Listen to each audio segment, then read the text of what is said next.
police immediately.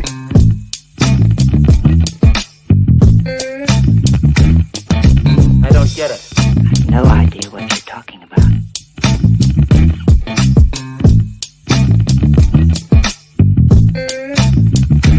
Yes?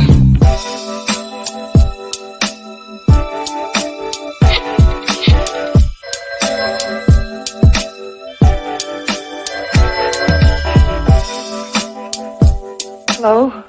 Hi, stranger. I want ham and eggs and flapjacks with lots of butter and syrup and coffee. I'll take the coffee now. Why have you come here tonight? Strange.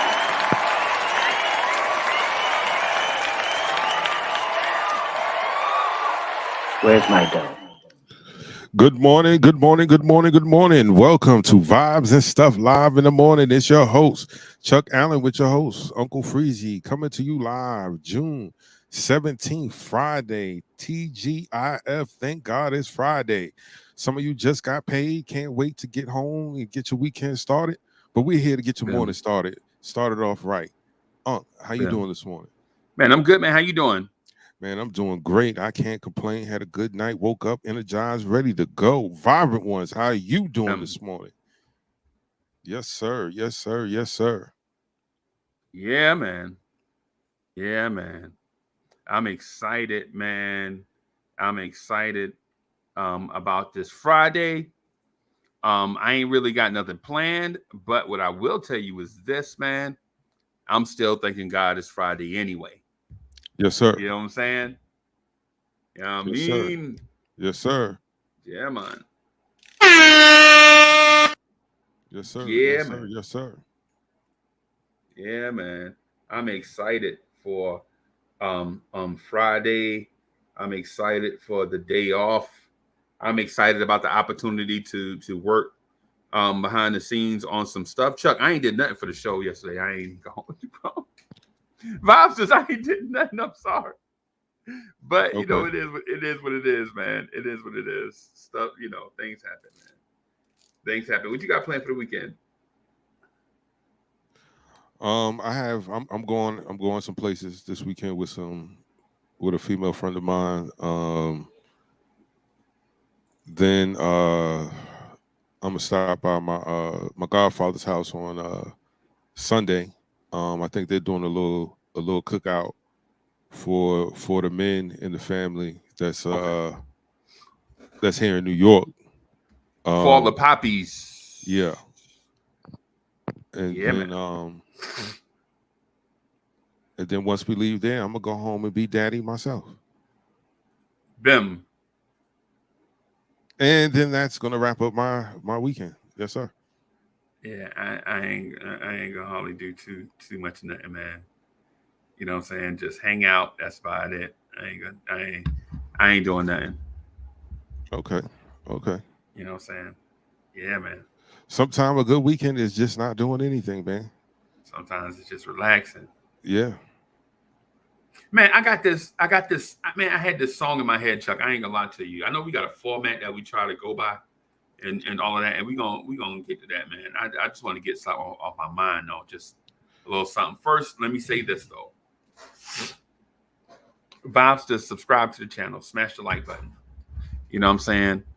You know, we appreciate y'all being here. Go out and get some other people to join.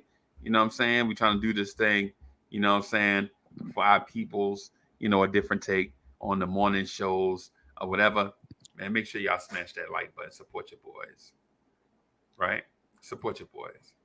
But Chuck, you ever had a song just pop into your head and won't go away? Sure. How often is that craziness, or is that like a random occurrence, or is that, I'm talking about for just in general. I'm asking you speak to that in general. Is that like a random occurrence, or is that like normal? Usually it's a random occurrence for me. Okay. I'm trying to figure. I was just cruising along, and a song by Sweet Obsession popped in my head. A song called "Being in Love Ain't Easy." Just popped in my head. Right? Just showed up in my head. And I couldn't get it. And I found myself singing a song. And I do tout Sweet Obsession as one of the greatest slept on music groups of all time. Them and probably the Staple Singers. Who was more slept on than Sweet Obsession or the Staple Singers? Escape?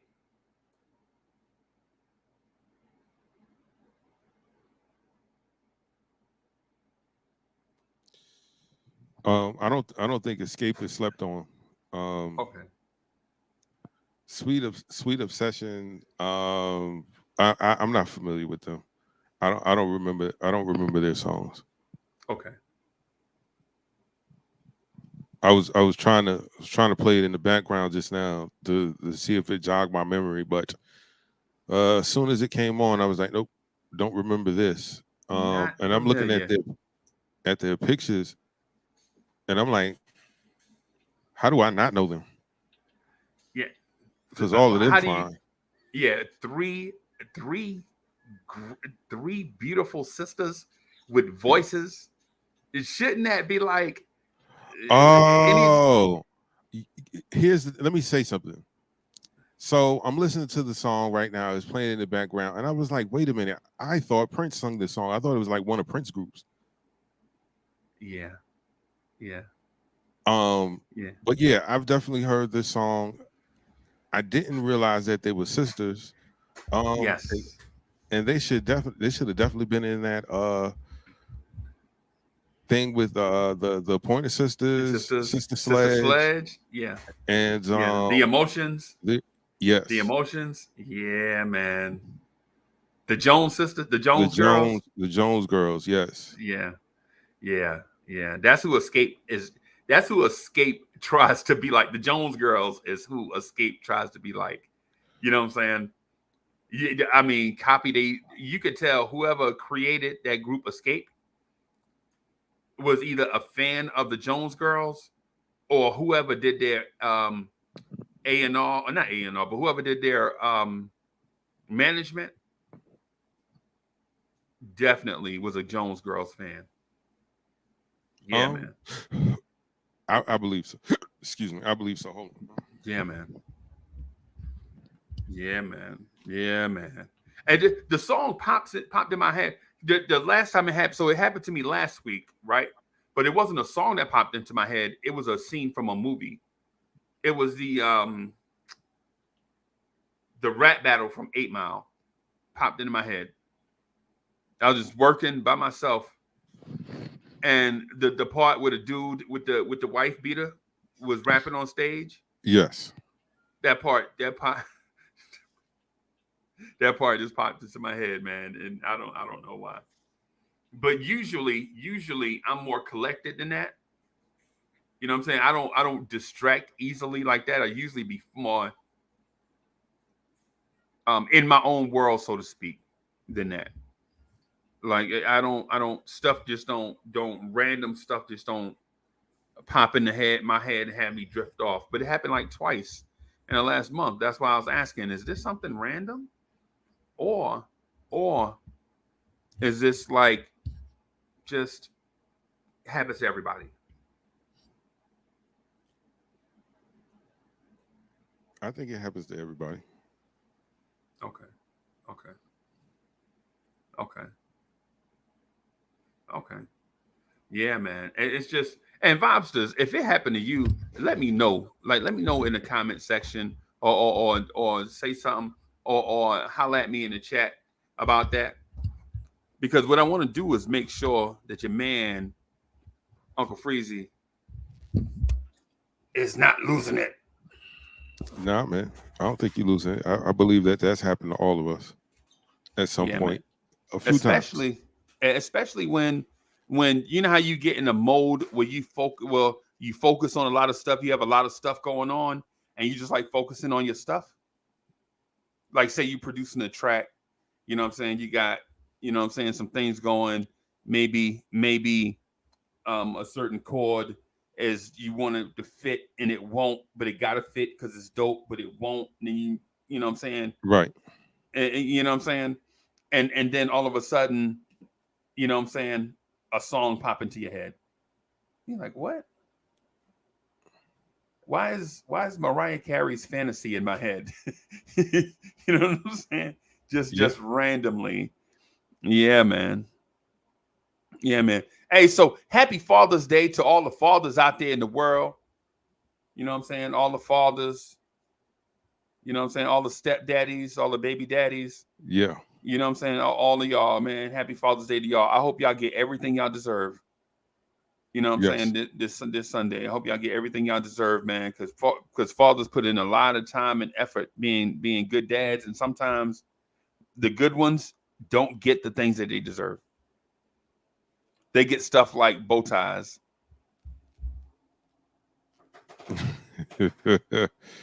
Yeah, man.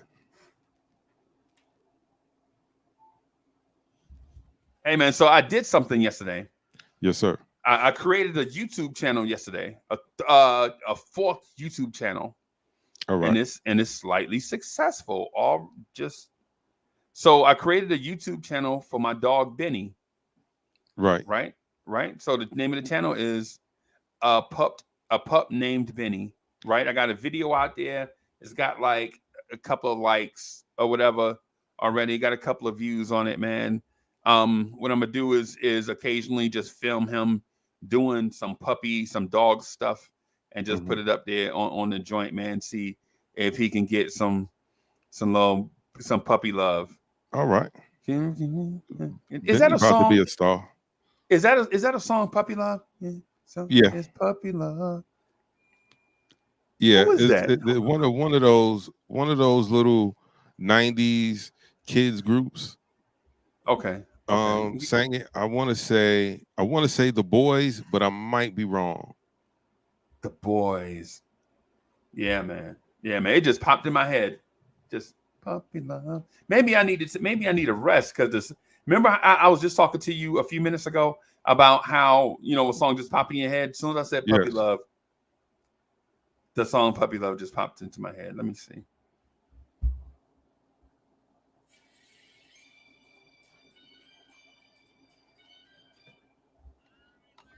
Oh yeah. Yeah. Oh yeah. Paul.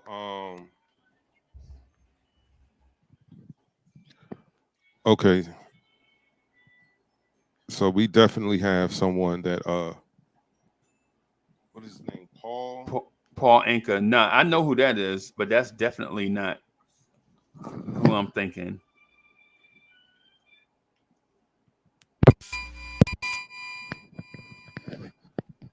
That's definitely not who I'm thinking. Ha ha ha! Lil Bow Wow. Little Bow Weezy. Lil Bow Wow. Hadn't heard that name in a long time. Bro, I'm not even gonna lie to you. I'm not even gonna hold you. I thought Lil Bow Wow was gonna be a star bigger than Will Smith when he first came out. Why did you think that? Because he had everything going on for him. He had the machine behind him. He was a cute little boy. Right. Mad confident. You know what I'm saying? Mama had her head straight. You know what I'm saying? For once, a young artist has a mama with common sense. You know what I'm saying? And not just some get that money, boy. Just get the money. You know what I'm saying? You Right. know. And I say that, and I feel like, oh boy, I feel like this is gonna lead to one of them conversations, Chuck. I feel like this is gonna lead to one of them conversations. Yeah, because I definitely have some words about that. But go ahead. About a child star and their And that one in parents. particular, yes. Okay. How about I let you start? Because I got something that's in that line of thinking, but not about Bow Wow. I didn't think Bow Wow was going to be a household name like a Will Smith. Only because he started very young, and he, outside of his stage presence, it wasn't like he was a singer, like Michael Jackson at that age. Right. And not any fault of his own, but he's a kid. He don't write any songs. Right. Right. So I knew after a while, like if that wasn't something that he picked up, like when he was like 15, 14, 15, I was like, okay, so now it's time for you to start writing your own rhymes. And he Right. never did. He never did. I was like, oh no, he's not gonna go, he's not gonna have a rap career long enough. Right? Criss Cross was writing something. Criss Cross was writing about a third of their stuff at that Right. age. Bow Wow Right. wasn't writing nothing. Bow Wow wasn't writing anything. Like the Brat, T.I., it was another person because him and T.I. had a run in, and he talks about it, and T.I. talks about it. Jermaine brought T.I. in the right form, and Bow Wow thought he was a do boy and told him to go get me a Sprite. Right. And T.I. was like, hold on, partner. Yeah. I don't know who you think you talking to. You don't know who you think you're playing with. And this is back when T.I. had that super southern drawl. This is I'm serious T.I. You talking about Tip? Tip. This is T.I.P. Yeah. And so I was like, okay,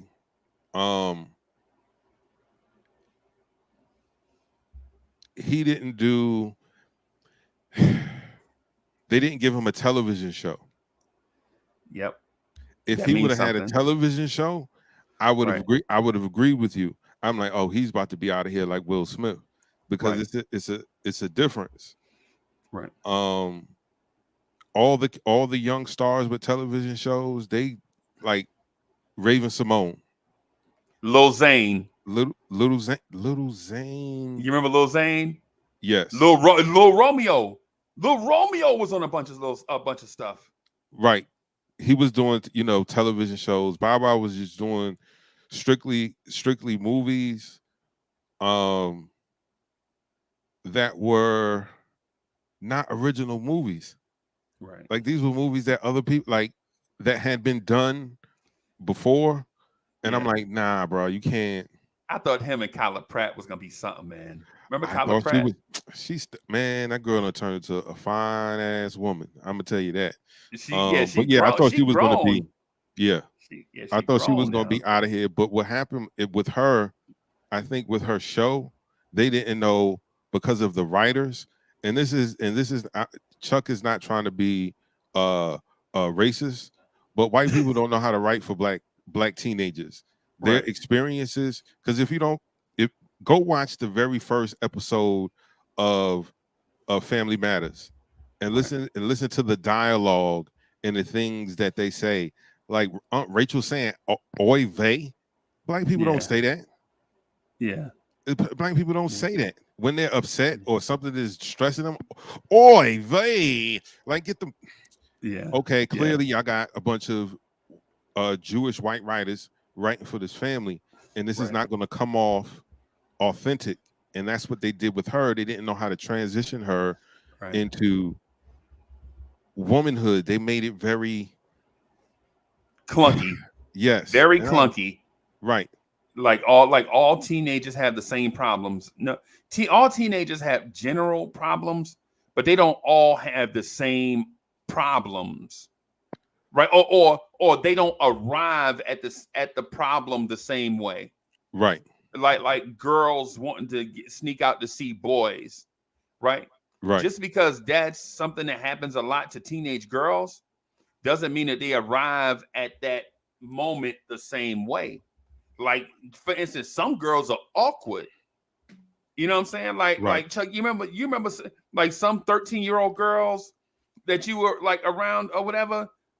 They got braces and stuff, and they got, you know what I'm saying, and acne. Then they acne and stuff, and they be wanting to say something, be wanting you to say something to them, and then you don't, and then they get mad, and then you like, why you mad? They be like, boys are stupid.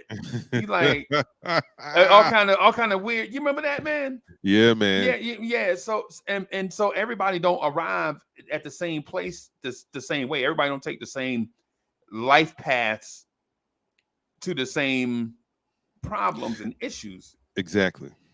But yeah, I thought Kyla Pratt was gonna be. I thought Kyla Pratt was gonna be something, man. I thought she was going to be the next one because she didn't start off extremely young, like a Raven Simone, right? Right. Because I think Right. when you start off that young, Right. every so often you got to constantly reinvent yourself so people don't keep putting Right. you as when they see you, oh, that's Olivia. Yeah. You know what I mean? Right. But I keep mentioning Raven Simone because I think she's the most successful from the African American side. No, Chuck. Yeah, man, that girl's a billionaire. No, Chuck. She ain't. Man, when soon as I say this person's name, you're gonna be like, oh yeah. How about Regina King? Remember Regina King from 227? I remember her, but she Yeah, ain't no Chuck. billionaire. But no, so she's not a billionaire now. She's not a billionaire. And But she didn't start off that young she started off at what, as a 10? teen. No, she wasn't a teen, bro. Because she started off because she was 18 in Boys in the Hood. She was 18 years old in Boys in the Hood So she could have been 13, 14, 15 on 227. on Yeah, 227. somewhere in there. But to your point though, you remember you just mentioned the reinvention, right? Right. So she went from 227 to that hood chick in that Boys in the Hood movie. Right. Remember how hood she was in there? Remember her drinking the 40? Extremely. And you was like, oh, that's the chick from 227. Yes. That's Brenda. Brenda. Remember Yeah. you? Because I remember being mad at Calvin, bro. I'm like, Calvin, if you don't wife her, bro, something wrong with you. I have no what's wrong with respect. him? Yeah, right. I have no respect. I ain't gonna lie, I ain't have no respect for DC dudes, right? Because of Calvin. I'm sorry. And no shade to the DC dudes, man. Listen, I love y'all, man. I know mad people in DC. But Hey then, man, send all your hate mail to Uncle Freezy at Uncle yeah. Freezy, P.O. Box 77777, West Churchill Lane, and send some mumbo sauce. Let them know. Yeah, y'all put mumbo sauce on everything, yo. Yo, y'all just text me. My number is 777-9311. Yeah, just but yeah, man, with Calvin, I'm like, what's wrong with Calvin? Why Calvin so slow? Brenda be looking up in his face with them beautiful, man. Listen, them beautiful green eyes or gray, whatever color that is, on that chocolate thing. Oh, they brown. Oh, whatever color it is. I'm like, yo, hey, Calvin, what's wrong with you, bro? What's wrong with you? But anyway, yeah, but Regina King has to be in that boat too, man, because Regina King starting out as Brenda. I remember the first time I saw Brenda, I was like, she looked just like the chicks on my street. Yeah. You know what I'm saying? Remember the chick? Well, I'm a smidge older than Chuck. I'm like 30 or 40 days older than Chuck, right? But back in the day, like the chicks around our way used to have this. They used to rock the Farrah Fawcett hairdo, where they used to take their little things and flip them joints up. Yeah. What? Yeah. You couldn't tell them what? Yeah, sexy. Yeah. You could tell. Yeah, man. And so I watched her go from that to all these movies, and then when I saw her on the Boondocks, I was like, yeah, she done made it. She's talent though. Like her talent was undeniable, and it just got better. Like no disrespect to any of the act. Like when we're talking actors, Sidney Poitier is at the top of my list, right? Then Denzel, and then her, because I believe she has the Sidney Poitier range, because Sidney Poitier was in Uptown Saturday Night, but then he's in Guess Who's Coming to Dinner, A Raisin in the Sun, or Raisin in the Sun, and she has that thing. When I found out she was doing the voice of Riley and Huey, I was like, I love her. I gotta marry her. She's amazing. Yeah. And she, because you remember the girl that was doing Riley quit the first season. Remember, she was just doing Huey, and then the girl from the first season quit. And she was like, I do both voices. Killer. Come on. Killer. Yeah, that's crazy. She's extremely talented. I mean, like I feel, yeah. I love the I guess you Boondocks. would have to put her there, because then when I said what I said a few minutes ago, it was more from a financial standpoint, because I take a look at other child stars like Keisha Knight Pulliam. No, she didn't Do nothing. after the Cosby Show. You ain't know nothing about her. Right. But you take the Full House twins. Oh yeah. Those girls made billions of dollars. Yep. And all they did was the same movies that we've seen since the 70s, starring other child actors, and they just redid all of their stuff. And they like murdered Freaky the game. Friday and the Olsen twins. That's them. Yeah, the Olsen twins. Yeah. You know, did you know they had a little sister? No. Yes, they little sister is the Scarlet Witch from the MCU. Wow. The one that's married to Vision. Really? That's their little sister. Yeah. That's their little sister. Little sister, yeah. Crazy. Yeah, that's their little sister. Crazy. Why? Right, Wanda. Yeah, Keyshawn knew that. Yeah, Wanda, the Scarlet Witch. That's crazy. I just saw Doctor Strange, the Doctor Strange movie, a couple of weekends ago. Right, bro. She crazy, bro. She crazy. She the kind of chick that if I accidentally scratch her car, I'm pulling off. Yeah, I'm pulling off. I just see you in court when there's police around, because you ain't about to. But yeah, but yeah, man. So it's a lot of child stars out there, man. Like Bow Wow. I thought Bow Wow was gonna be, man. And then like for instance, I thought Drew Barrymore was gonna be like it. Right, but no, she had her moments. Yeah, she was. I just think her skills wasn't there. Right. You know what I'm saying? I just think her skills wasn't there, because I saw a movie where she got out acted by Lucy Liu. Oh, okay. No disrespect to Lucy Liu when I said, "Oh, I'm sorry," but oh. Yeah, yo, and I'm not throwing shade at Lucy Liu like that. Thank you. I ain't throwing shade at Lucy Liu like that, because is that it right there?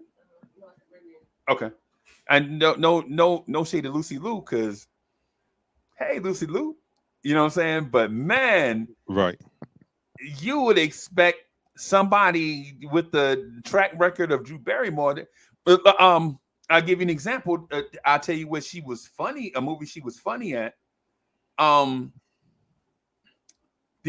her and the Adam Sandler movie where every time she fell asleep, she lost her memory. Oh, 50 First Dates. Yeah, 50 First Dates. Yeah, that joint. Oh, that was hilarious. Yeah, and that joint where she chased him with the baseball bat. Yo, yeah. And you can hear her. You can hear her hitting him with the bat. Yo, that was, you know what I'm saying? That was funny, right? Yes. But other stuff like Irreconcilable Differences, Charlie's Angels. Yeah. Like yeah. She need to get acting lessons from DMX. That's the last thing she needed. And I love X, rest in peace, but his acting was wah wah wah wah wah. Yeah, man. Until this day, man, I don't know the difference between Romeo Must Die and I forgot. Cradle to the Grave. Yeah. I don't think there is a difference. I was like, so what is aren't these the same movies? Isn't it the same movie? Like, okay, I know it's not the same all movie. The same people. Yeah. Like Kickboxer and Bloodsport. Yeah, what? I was like, aren't they the same movie? And I was like, no, this has Tom Poe and this has, and I'm like, yo, but isn't it the same premise? It's the same premise. Yeah. like every Steven Seagal movie. Oh, It's oh, just, good. it's the same. It's the same premise. It's I a don't know bit. how he got over in the 80s. I was like, yo, his acting is so so so you're gonna tell me where they're at? Okay, then I'm just gonna break your arm in 3 places. Yeah, I swear to God, him and Andrew Dice Clay are the same person, bro. They gotta be, because I've never seen them in the same place at the same time. They all- Never. never, right? Never. That's what I'm saying, man. Yeah, man. Yeah, man. Um, And mhm. oh, I was gonna say, man, the child stars. There is um a dark. I don't know if it's like a secret or a dark cloud over Mhm. child actors and actresses. Yes, Like Gary Coleman, remember his parents took all his money, right. wouldn't give him none. Webster, you remember Webster? Emmanuel Lewis, yeah, Yeah, same him. thing. Yeah, same thing. Yeah, man. And the I, parents was like they justified because they used to, and we justified because we drove him to all these things. He couldn't drive. He was 9. Really? He was a kid. You right, supposed to drive y'all kids places without charging them. yeah. What kind of parent does that? Drive their kids somewhere and then charge them for it Uh, when the kid is paying for the car and the gas and the uh, house that you live in. yeah. But I think that's greedy parents, Yeah. and that was a problem. That was a problem, and still is a problem to a certain extent when it comes to child actors. I know that the laws have changed, and you know parents don't get all the access to the money. A certain amount of money goes into like a trust Trust. Yeah. for the child. So I think Right. those things are good, but um, it's hard to balance that if your child isn't well rounded Right. and you're not well rounded, because what happens is the entertainment business is a beast. Don't get Yeah. it twisted. Everybody thinks it's fairy tales and bubblegum, and then Disney. you Yeah. get there and it's different. Even with Disney, Yeah. because if you go listen to some of the stories of how they made movies back in the 30s, 40s, 50s, and the Yeah. things that people had to go through, like everyone loves the original Wizard of Oz, right? Right. Right. Right. But people died because of that movie. Yeah. Like the Tin Man, one Tin Man quit because the makeup that they had on him was too toxic. Yeah. Yeah. You understand what I'm Yeah. saying? Poor what's baby girl name? She played Dorothy. Come on, you I can't. It's on the tip of my tip of my Not tongue. Dora. Not nah. Jeez. Let's Google it. Let's see.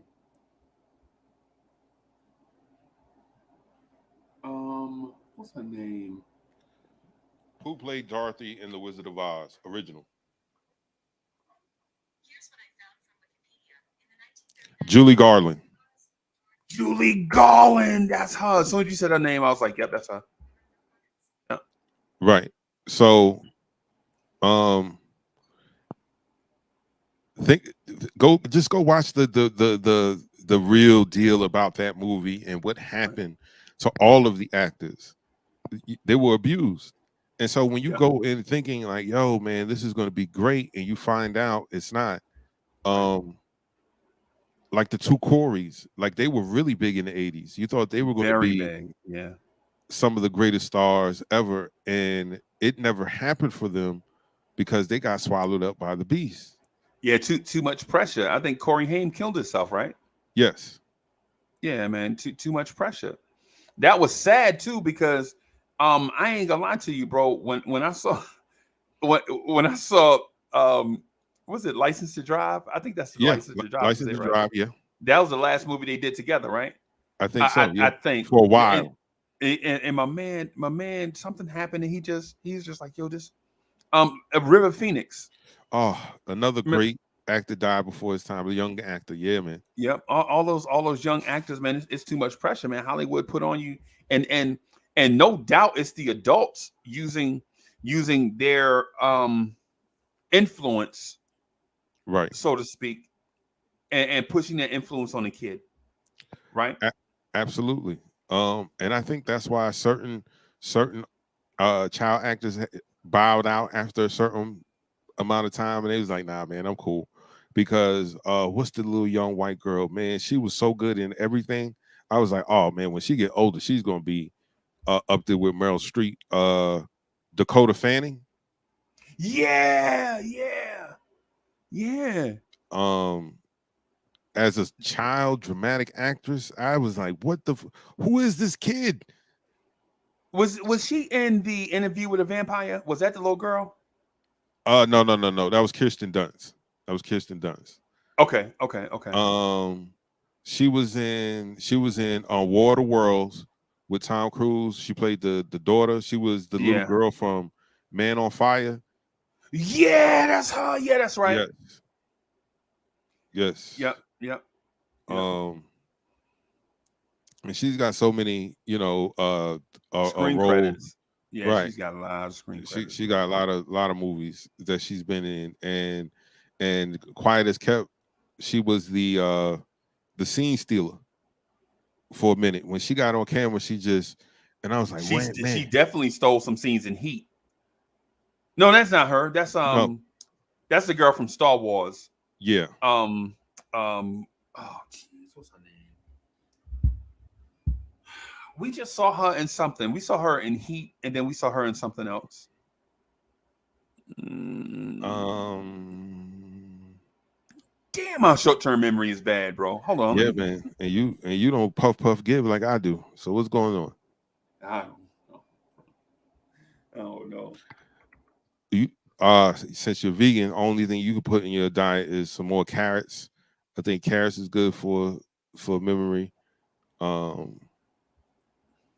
They say fish, but like I said, you're vegan now. So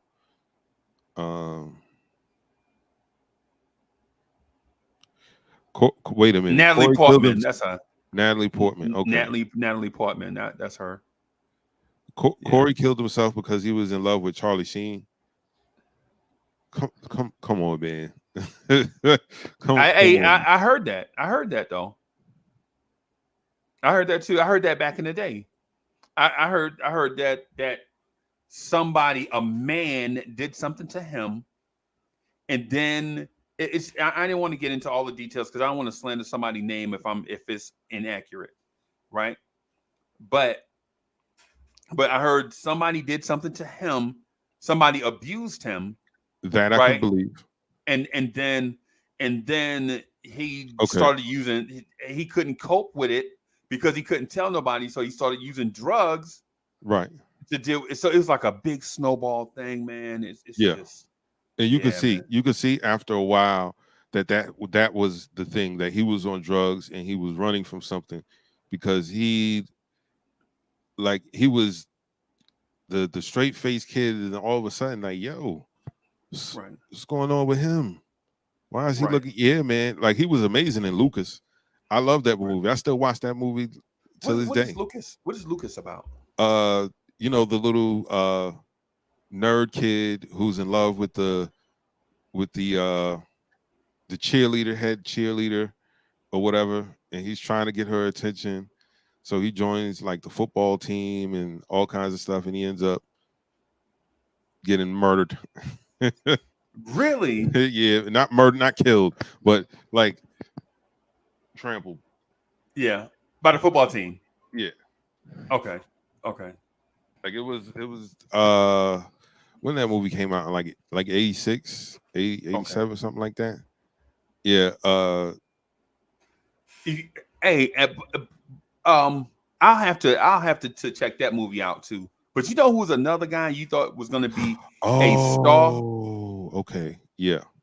Another guy you thought who was going to be a star, and it comes to find out he just wasn't talented.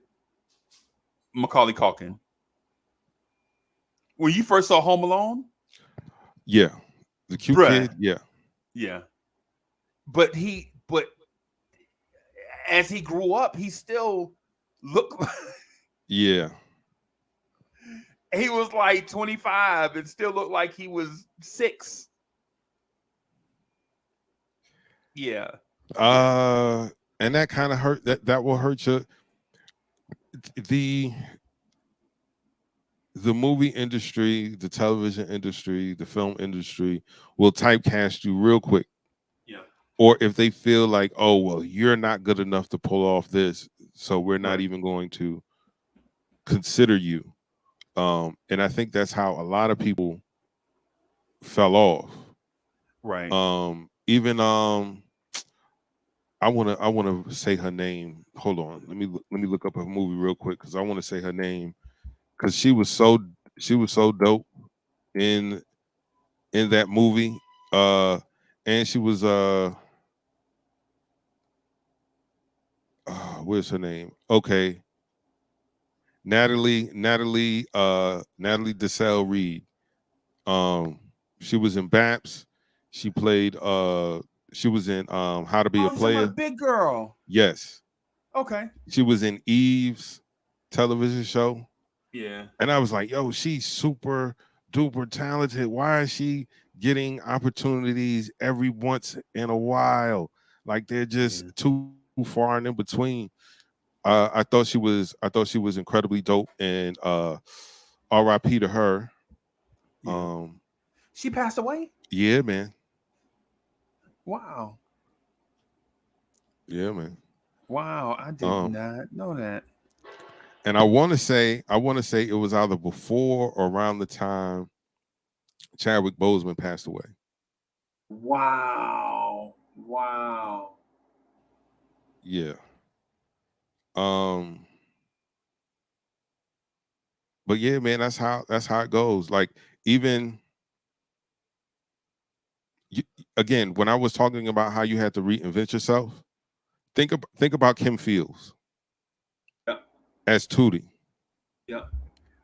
There was a stretch where she might be an extra in the show or guest spot appearance, but like her show, not until Living Single comes along, and then she's the Regine character.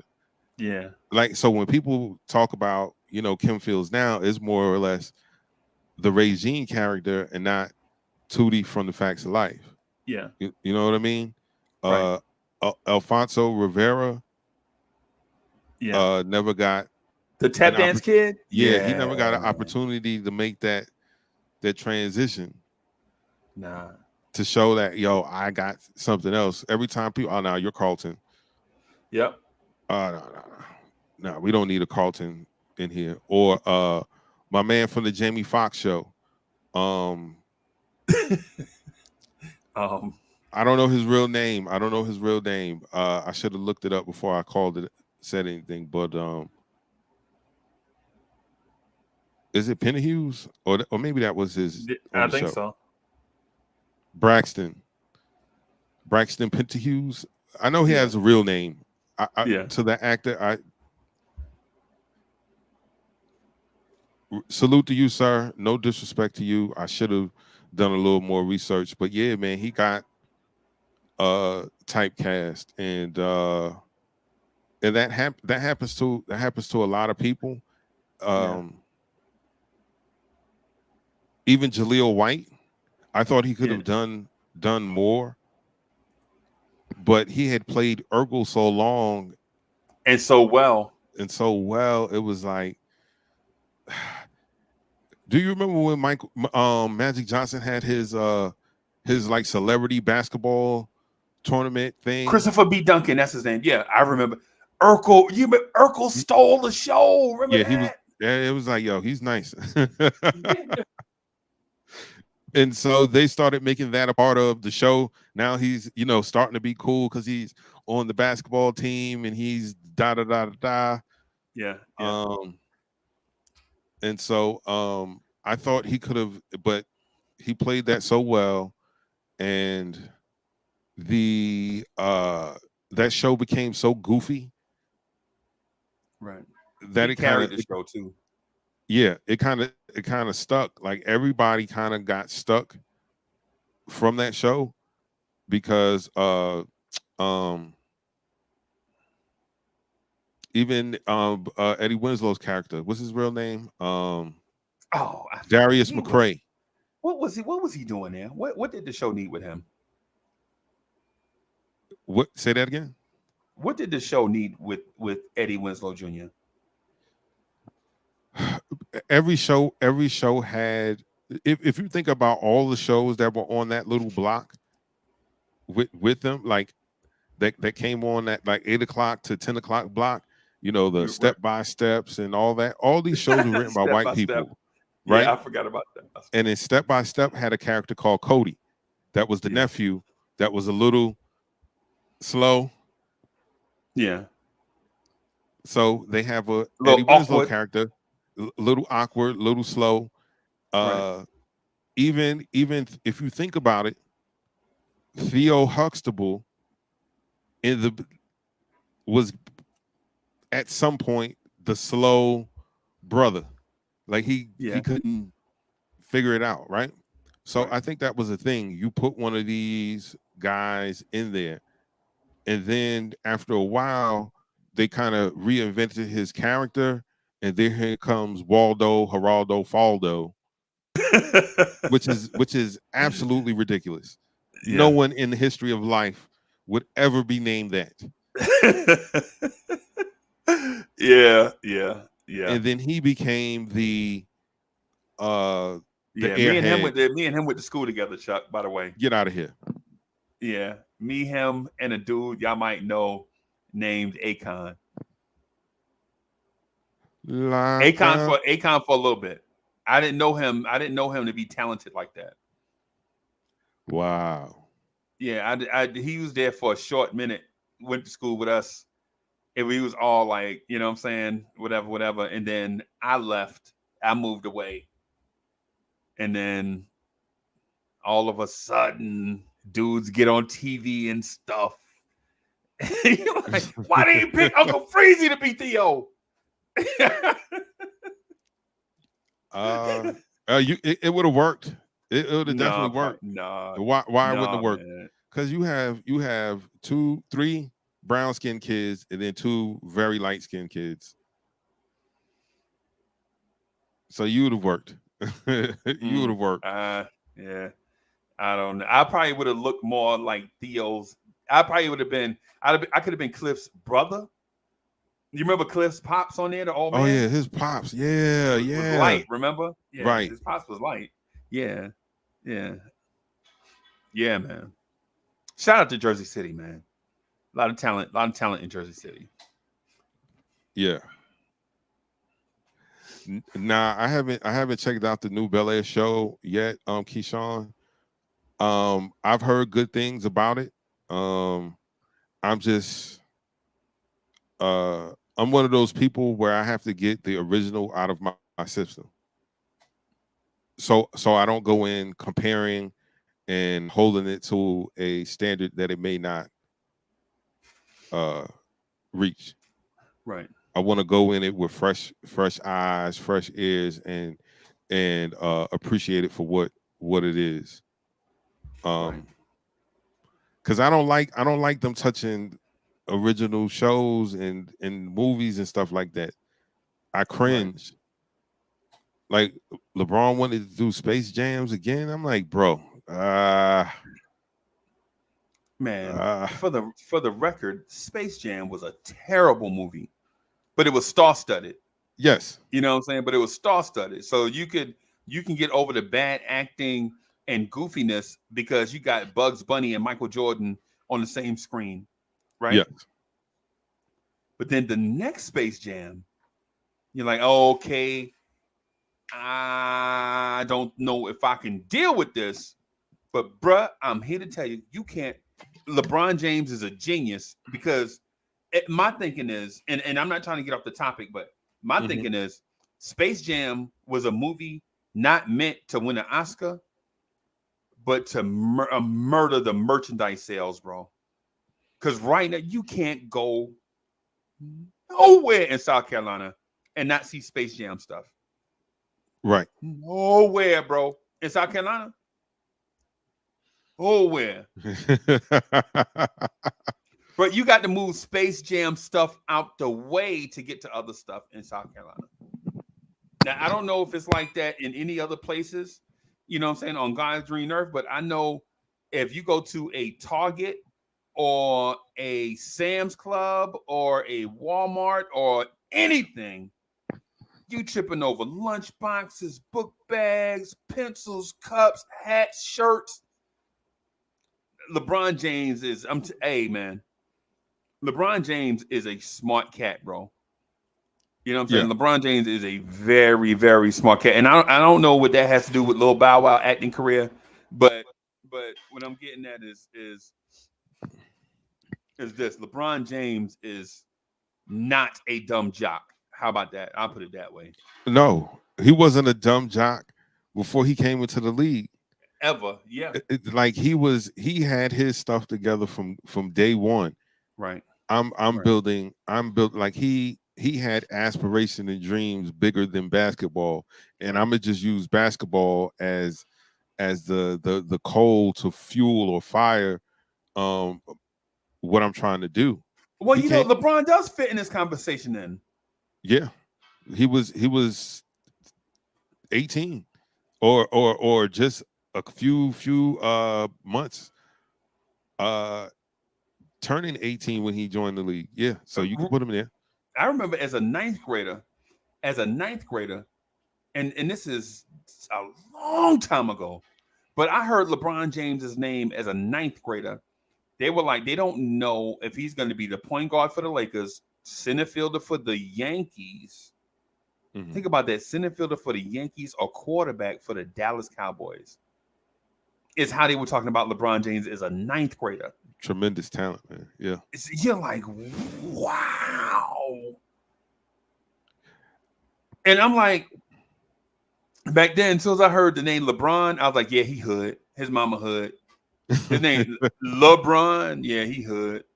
He ain't gonna make it. That's what I'm thinking. I've never heard of anybody named LeBron before. Right. But good God, I've heard a lot of LeBrons ever since. Yeah. Like I ain't never heard the word Jalen, the name Jalen, before the Fab Five. Nope, haven't. You know what I'm saying? But after man, you say Jalen in the crowd now, about 9 people. Hey, somebody call me. You say Jalen in the mall now and see what happens. Yeah, about man. 14 Jalen's gonna walk up to you like, yo, what's good? So yeah, man, you got I think you put LeBron there. Like I said, he wasn't a dumb jock coming in like some kid just wanting to, hey man, I just want to do and I'll sign whatever because it'll put some money in my family's pocket. Right. Like he knew. And I thought, and I think he doesn't get enough credit. LeBron, all his homeboys that he kicked it with, now I'm paying for y'all to go to school. Right. Y'all go to school and do something. Hey man, I need a business manager. I see y'all in a few years. Right. The money gonna be here. Just go, and then the money gonna be here. And all of them are successful. Bro, but Chuck, imagine you 17. Yes. Right? And your homeboy is like, yo, nah, man, don't worry about this short-term bread. Go to school and graduate and get some experience. The money gonna be here. Imagine a dude 17 years old talking like that. That's rare. That's wild. Yeah. A 17-year-old who grew up without their father. Right. And his mama ain't got the sense of a kitty cat. None. You know what I'm saying? None. You like, and no disrespect to LeBron, because LeBron, maybe we could partner up money. Yeah. Maybe. Come on, man. One show or whatever. But listen, man. You saw how she was wilding out. Come on, man. Bruh. All I'm saying. You have adults that don't think like that, sir. Like, man, I ain't about to pay for these dudes to go to college. But why not? Why not? Why not invest in them versus putting money in their pockets and buying them cars? And every time you go buy you something, you gotta buy them something. Right. No, invest in them. And then once they get their degree in whatever it is, okay, it's sports management. Here, let me give you a couple dollars to get that to get that going, right? I'm a silent Right. partner in your business. Oh, you trying to cook? Okay, well, let me be a silent partner in that. Right. And now you've invested in two businesses with people that you've grown up with, Right. right? So Right. now it's not like LeBron got to come through and take care of us. It's yo, man, I got this bill, man. What you talking about?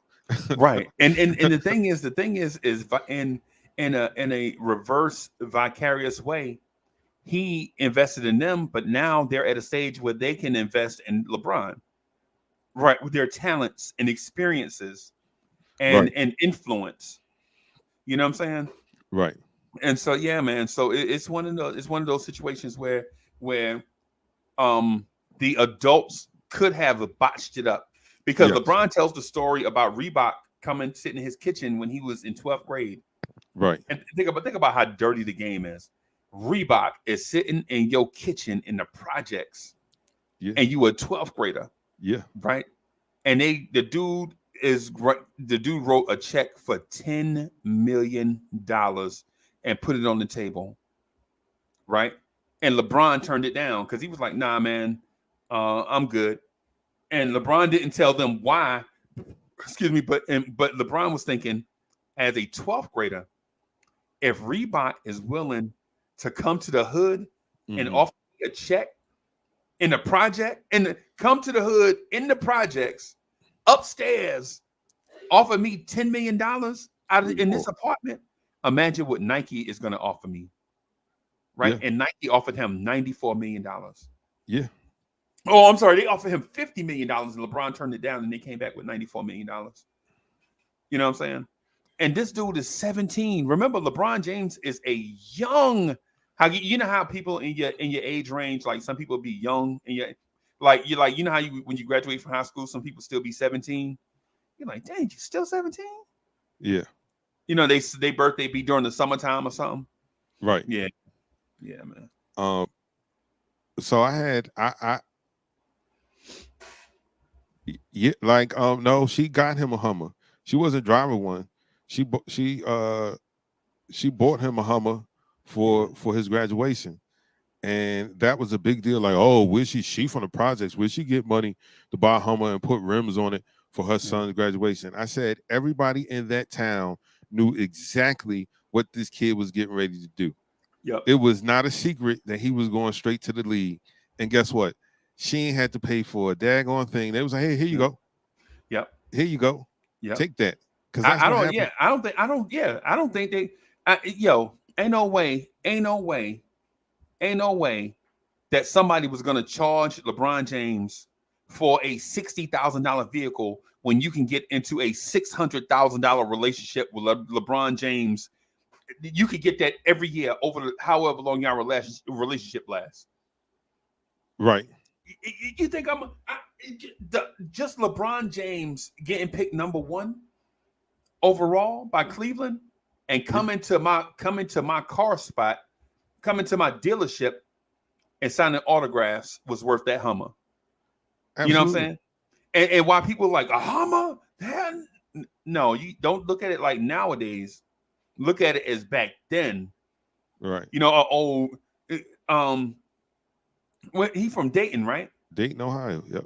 Yeah, he from Dayton, man. Oh, Rust Belt town, all the factories gone. Just like Jersey City. It's just like Jersey City and Newark. Dayton just Cleveland, Pittsburgh, Jersey City, Newark, all these cities. Just, yeah, all the Cincinnati, all these cities is exactly the same. Used to be textile places back in the 30s, 40s, 50s, 60s.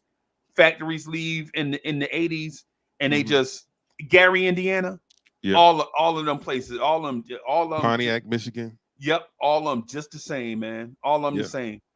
And I could get LeBron to come here and bring business to my dealership. Yeah. Yeah, you can have the Hummer. Yes, you can have the chrome Hummer on 24s. You remember when 24s had first came out? Yeah, 24s was the thing. Yeah. People was talking about. We was just past the Spreewells era. Remember Spreewells? Yeah. The rims. Riding spinners. yeah. We didn't want bigger rims. We just wanted the Spreewell. We wanted the, you know what I'm saying?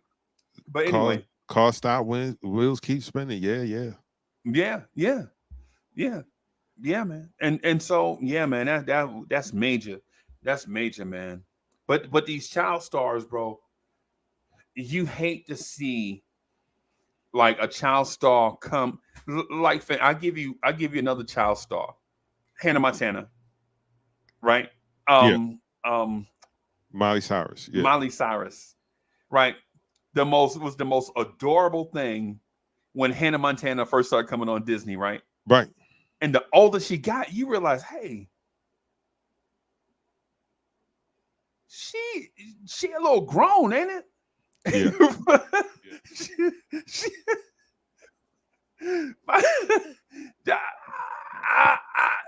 I'm not used to seeing chaps this grown on TV like that. This grown? Yeah, yeah. because I used to think Marsha was grown on the Brady Bunch.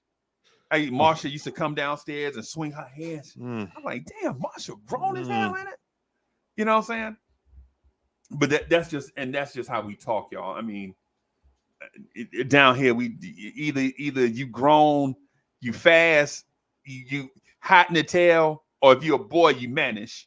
You know what I'm saying? So that boy mannish as hell looking at that lady. You know, but yeah, man. um, yeah, she did become Madonna real quick because she was a kid rebelling against the machine. Because as long as those entities can keep you in a box where they can keep profiting off of you as a juvenile, because that kiddie stuff, I wish I could have done that when I was a kid, like Right. Nickelodeon, Wild and Crazy Kids or the Mickey Mouse Club, Right. because those kids were marketed a certain way, and those Right. kids made a lot of money. Whether Right. whether they had their business in order or not is a different story, but their merch sells out. Hannah Montana Yeah. was selling like crazy. Like you could not go in a Costco nowhere without Nowhere. seeing Hannah Montana and High School Musical. You couldn't Yes. go nowhere, bro. Nowhere. No, like those were very big entities. Let me say that. They were very Yeah, big entities. There was a definitely. lot of money behind it, a lot of marketing behind it, and it sold the way it was supposed to. And my 'Cause- daughter had a fit. My daughter had a fit. Chuck fell out in the floor because they had the High School Musical pajamas. And so what it is Walmart had a section, right? yeah. And it's like High School Musical pajamas, sleep shirts, and they made the you remember the they had the onesie thing, the sleep all thing with the feet attached to it Yes. for the bigger kids, for the kids that are like 11 and 12. It was cute, you know what I'm saying? Like you didn't get it because you need to sleep like a baby. You got it because that was the style, Right. you know what I'm saying, with the feet attached to it or whatever. My daughter saw it, fell out in the store. I was like, go ahead, girl, go ahead and put 3 or 4 of them things, and then you ain't got to fall out like that, man. You know me. Man, my wife went off. Yeah. I ain't gonna say what she said. I ain't gonna get into all that, but Yes, sir. Yes, sir. basically is like, you ain't about to embarrass us to buy you nothing, is basically how the conversation went. Right. Right. But yeah, man. They was and real quick, true vibes and stuff story. My mom was sitting out in a park in Jersey City, right? And a lady slammed on the brakes and almost hit another car, right? Came Right. up to my mom and was like, hey, that's the most beautiful baby I've ever seen. I'm such and such. I work for Gerber. You know what I'm saying? Well, yo, take my card and call me. I would love to put your baby on the Gerber box. And my mom, she went home and talked to my pops. My pops is, whatever. My grandmother said, "Oh no, they're gonna try to steal your baby." And my mother, with her country self, because Chuck, they from they from South Carolina, and they Mhm. had just moved to the city. That's where I was born at, right? So Right. my mom was like, to the lady saw her again just randomly, and my mother was holding me like, "Oh no, you ain't gonna steal my baby." And I was like, "Ma'am, we not trying to steal baby. You're gonna be in a place with photographers." And my mom is like, "What the hell is a photographer?" Oh, So yeah, that country, Chuck. yeah, That country. yeah. That's the difference. Yeah. What's a photographer? You ain't gonna steal my baby. And here I am on Vibes and Stuff with Chuck. Yeah. Chuck, if things went differently, this show would probably look a lot different, bro. Man, I wouldn't even know you. we probably have a producer, you know what I'm saying? And we probably be in studio somewhere, you know what I'm saying? Yes, sir. Like yes, all sir. dressed up, wardrobe, you know what I'm saying? People dabbing our makeup on and stuff before we get sit up on it, you know what I'm saying? Wouldn't that be something? Hey, Yeah. man, that is something that could definitely happen in the future here with Vibes and Stuff, man. But first, what y'all got to do, man, is hit that like button, man. Hit that subscribe. Make sure you share it with your friends, man. Put it, if you got a Twitter, you got a TikTok, man, share our stuff so people can come F with us, man. I'm trying to get dolled up before the show, man. I want to get lotion rubbed on my hands and man. We can get T.I. to go get Sprites for us. Yeah, man. Bodega Wi-Fi. Yeah, like Justin Bieber. Justin Bieber is another one of those that got sucked up by the machine. And then it was hard for him to break away, even though when he tried to rebel, hanging out with he wasn't hanging out with real gangsters, but right. Like Little Twist and all those guys, like they were connected to people, but they weren't that. And so it was like, yo, man, let this kid be a kid before he turns out like so many of these other child stars that succumb to the pressure.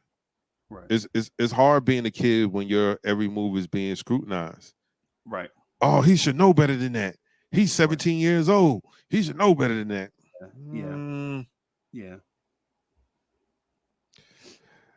17, I was still throwing frogs at people.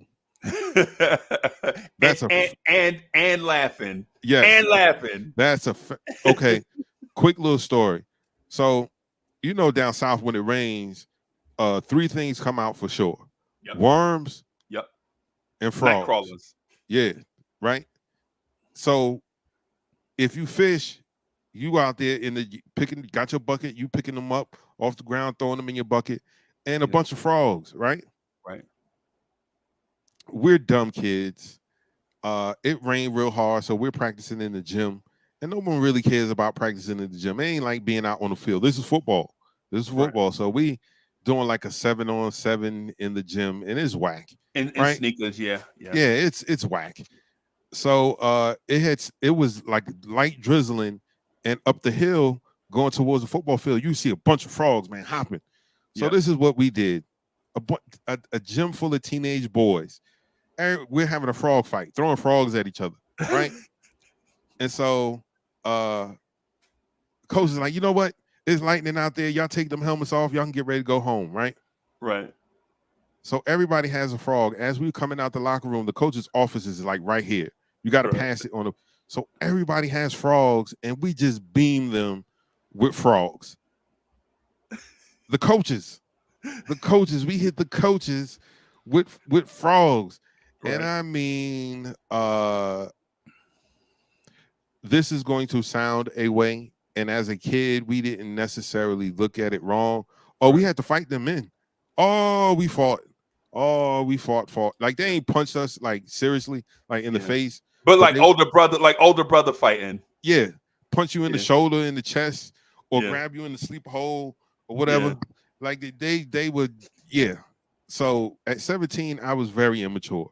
So to say, oh, at 17, you should know. Nah, man, I was still throwing frogs at people, man. Right. Yeah.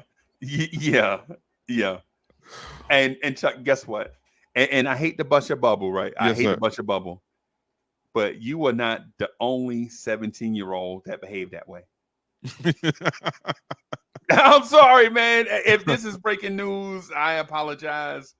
But nah, bro, you are not the only 17-year-old that ever behaved that way, bro. Now see, and that's the thing, man. I know that I couldn't be because okay, so our school, because it's the South. No, even when I was in going to school in New York, John Brown High School, they had a agricultural program. So, but in the South, they have an ag program.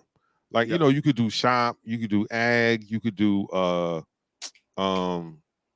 you could be a teacher's aide, all this kind of stuff, right? Carpentry, maybe some Right. carpentry. Yeah, yeah. I did the ag stuff because you were outside all the time, Right. and you could get away with doing certain things. Right. So, Yeah. we had like the school had a cow. I don't know why, because it wasn't our mascot. Our mascot was the Warriors, but we had a cow for some reason. And that would be one of the things that you had to do, tend to the cow or whatever. Yeah, Yeah, man, yeah. Yeah. So something easy. I bet her name was Bessie. you hit that on the head. Them.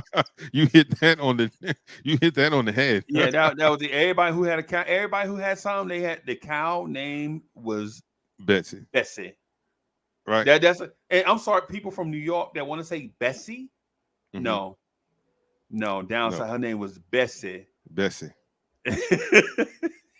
Bessie. Because Bessie got out one time. JV were practicing, and Bessie got out, and the dumb little JV boys hitting her with the helmet and stuff. And we had to go down there and shoot them with BBs. I know that's wrong. I know that's wrong. I know y'all ain't got to tell me it's wrong. Y'all ain't got to tell me how somebody could have got hurt. Oh, somebody could have got their eye shot out. That's the whole. You could have knocked somebody's eye out. Yeah, we know. Oh, okay, all right, we got it. But if she got out, that's how you would get her back in there, because she wasn't going to necessarily follow you back in the pen. So you just put a couple BBs in her butt and she'll run back in there. That's it. Yeah. And then they didn't even break the skin really. You know what I'm saying? Because they were more of the plastic pellets. They're not the the lead BBs. Yeah. They were the little plastic. You could get them in yellow, blue, or green or whatever. Yeah. They were hard. They would hurt. Yeah. What? They would hurt. Man. Yes, that's all. Yes, that's all I'm gonna say to that. Yeah. So the point that I'm getting to. All right. So this field had a lot of milk snakes in it. And if anybody knows, they can't kill you. They ain't gonna do nothing. Now they got a nice little bite to them, but they ain't nothing gonna happen, right? So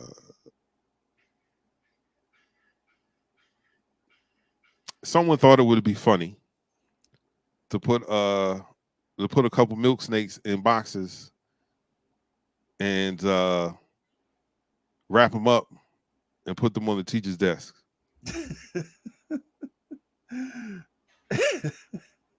I don't know who thought that was funny, but I know that happened. And oh boy.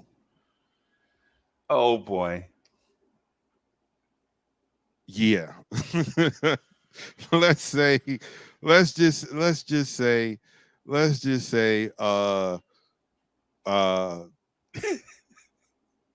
that wasn't the thing to do. Let me just say that was so y'all can see where I was very immature, and then getting around a bunch of country dudes, I got even more immature because that didn't make any sense. People crap the brick when they open up them boxes. You see them little snake. They were little too. It was only one of them that was really, really big. Yeah. Or whatever. Well, he wasn't gonna do nothing. He was like no, Jim. No, because guess what? This is what happens. So if you grab them, right, and they can't bite you, and you got them by the tail, they start peeing and crapping everywhere. And when I tell you it smells awful to have snake malarkey running down your arm. Yeah. But it's funny though. It's funny. It is hilarious. Funny if it's not happening to you. If it's not happening to you, it's hilarious. Man, that snake them pissed and crapped all over you, man. Yeah. And I mean, it stinks awful, right? And we give you a nickname. Like say for instance, if a bird fly by and just crap on you, we give you a nickname like Doodoo Brown. Yep. Doodoo Brown, Doodoo Brown. And it- This dude, Chuck, this happened to a dude at the Jamboree. He was sick, and he still wanted to play in the Jamboree. You know how the Jamboree is. Yeah. For anybody that play high school football, the Jamboree is the thing, right? Right. So this dude, he was sick. He was like, "Nah, man, hey man, Teddy, don't play." He like, "Man, I gotta play, man. All these girls out here, all these gal out here, man, I gotta go out there." He's like, "Nah, man." He's like, "But what's wrong?" He's like, "Man, my stomach hurting, man. I think I got diarrhea." He went out there, Chuck, and the first play of the game, with all the crowd out there, this dude craps his football pants. Right. To this day, Chuck, in 2022, when we see him, do you know we still call him the Big DM? We still call him the Big DM to this day. His grandkids be walking beside him. We're like, "Hey, they're gonna Big DM." Okay. Yeah, man. Now, I don't know if I should tell this story, but I'm going to tell it anyway. I'm going to change some names, but everybody who knows, who's going to discover me and knows who I am, knows the story that I'm talking about. We had when I first moved to South Carolina, they had just started a Spanish class, right? Okay. Before, only thing they taught was French, right? Right. And here's the crazy thing. The Spanish class is taught by a teacher who doesn't speak Spanish. Of course. I was that guy one time, by the way. And not only that, he had a stuttering problem. I was never that guy. And so he quits the first day because I was like, "Hey, man, that's not how you say none of this." That's not how you say none of this. Like, because in New York, start taking foreign languages in the 7th grade, right? Right. 6th, 7th grade. So Yep. I already knew the basics, of Spanish because I already took 2 years of it, right? And then plus you around Spanish people All the time. So you hear certain words, right? And como say yama. Llamas, como llamas. And I was like, nah. Bro. So he quits, right? He quits. And this man has hated me ever since. I wonder why, Chuck. Ever since. Because I wasn't trying to be like, it was okay. Chuck, yes, I was being a jerk. Chuck, I was being a jerk. You were bullying Dutter Man. Why you bullying Dutter Man? Because he shouldn't have been in there. He shouldn't have been in because there. here's why. Here's the thing. If he would have came in and was like, "Hey man, this is Spanish. I don't really know nothing, but we just gonna sit here," that would have been fine. But he grabbed the book like he was actually about to teach, and he was just wrong across the board, man. And I was like, "Come on, you're gonna have all these kids saying the wrong stuff." Right. So every time he said something wrong, I just raised my hand, and I was like, "That's not how you say that." Right. And so he thought what happened was he tried to be a jerk to me, and it backfired to him. Right. Well, since you know everything, why don't you come up here and teach? And I was like, "Okay, ¿cómo estás? Buenos días." Yeah. And he was like, "Oh no." Storms out of the classroom. I'll never forget it. Storms out of the classroom. And I'm going to say his name live because he's a principal now. And I'm like, how in the world is this guy a principal? Because he sucked at every job that he's done. Oh my goodness. His name is Robert Hemby. And anyone from South Carolina, you can Google him. And you can post me, you can tag him and post this because I want him to hear this. Because I really dislike him too. So anyway, he gets mad and he leaves the class and he goes, he's never coming back. I'm a jerk, blah, blah, blah. So he ends up being like the in-school suspension instructor. Oh, God. Right? And so the basketball coach, Coach Dixon, becomes the Spanish teacher.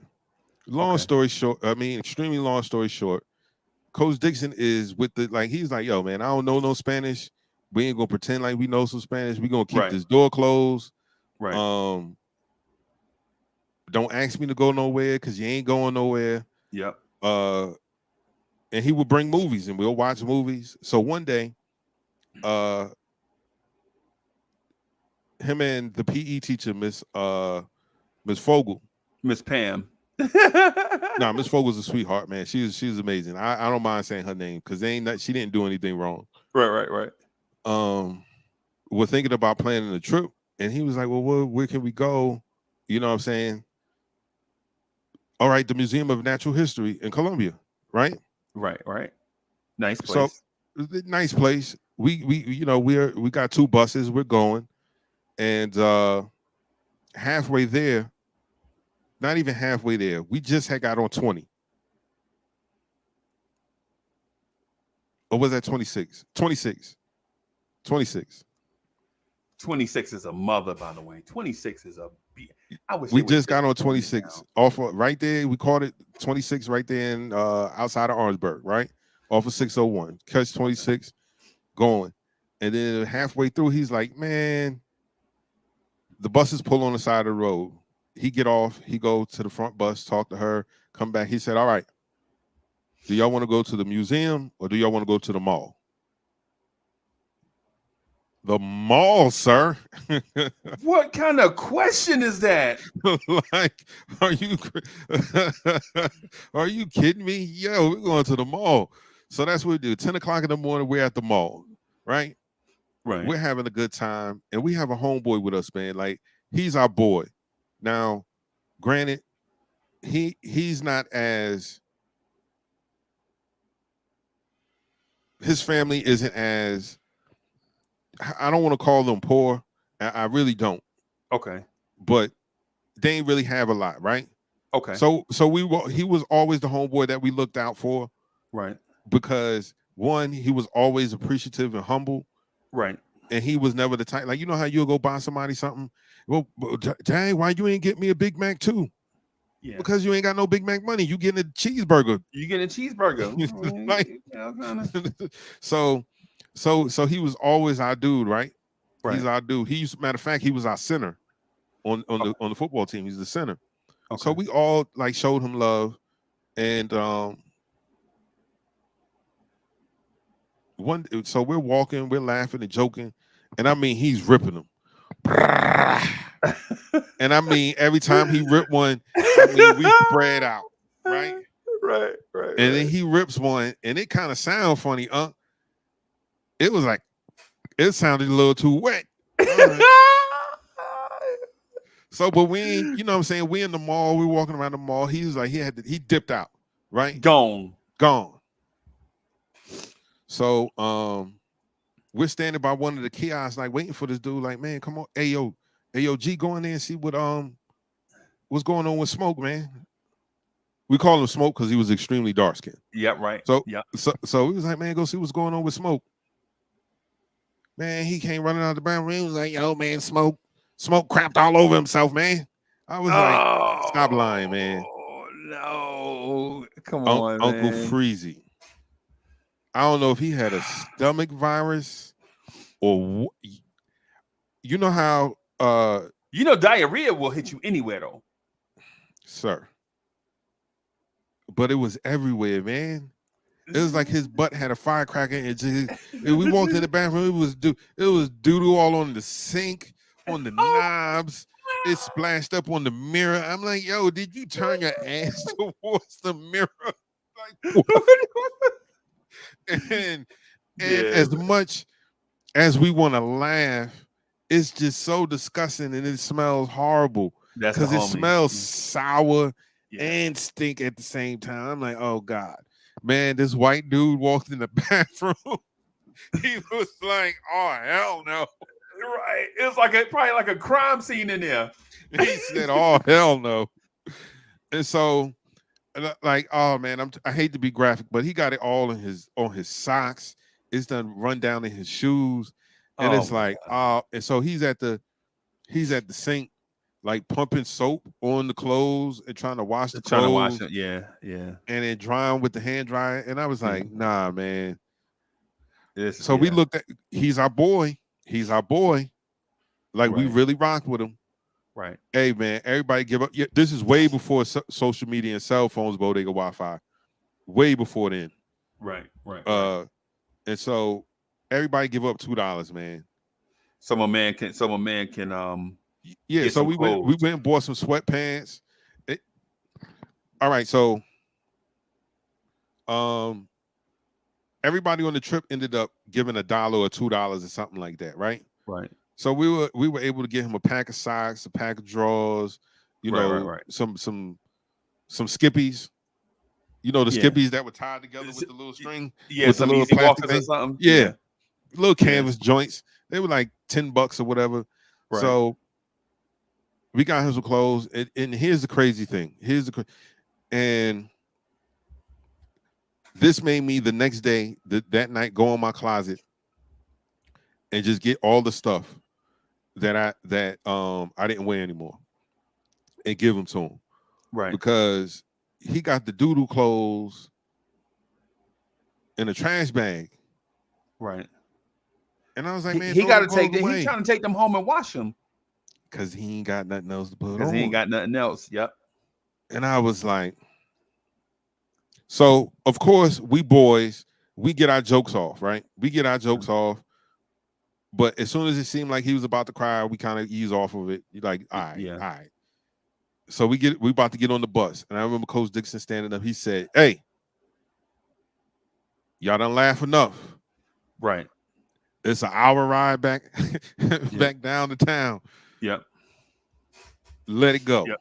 Let it go. Yeah. When we get back to the school, don't nobody say nothing about it. Why? Right. Because he was afraid that he was going to get caught up not taking us to the museum and us being at the mall. Yeah.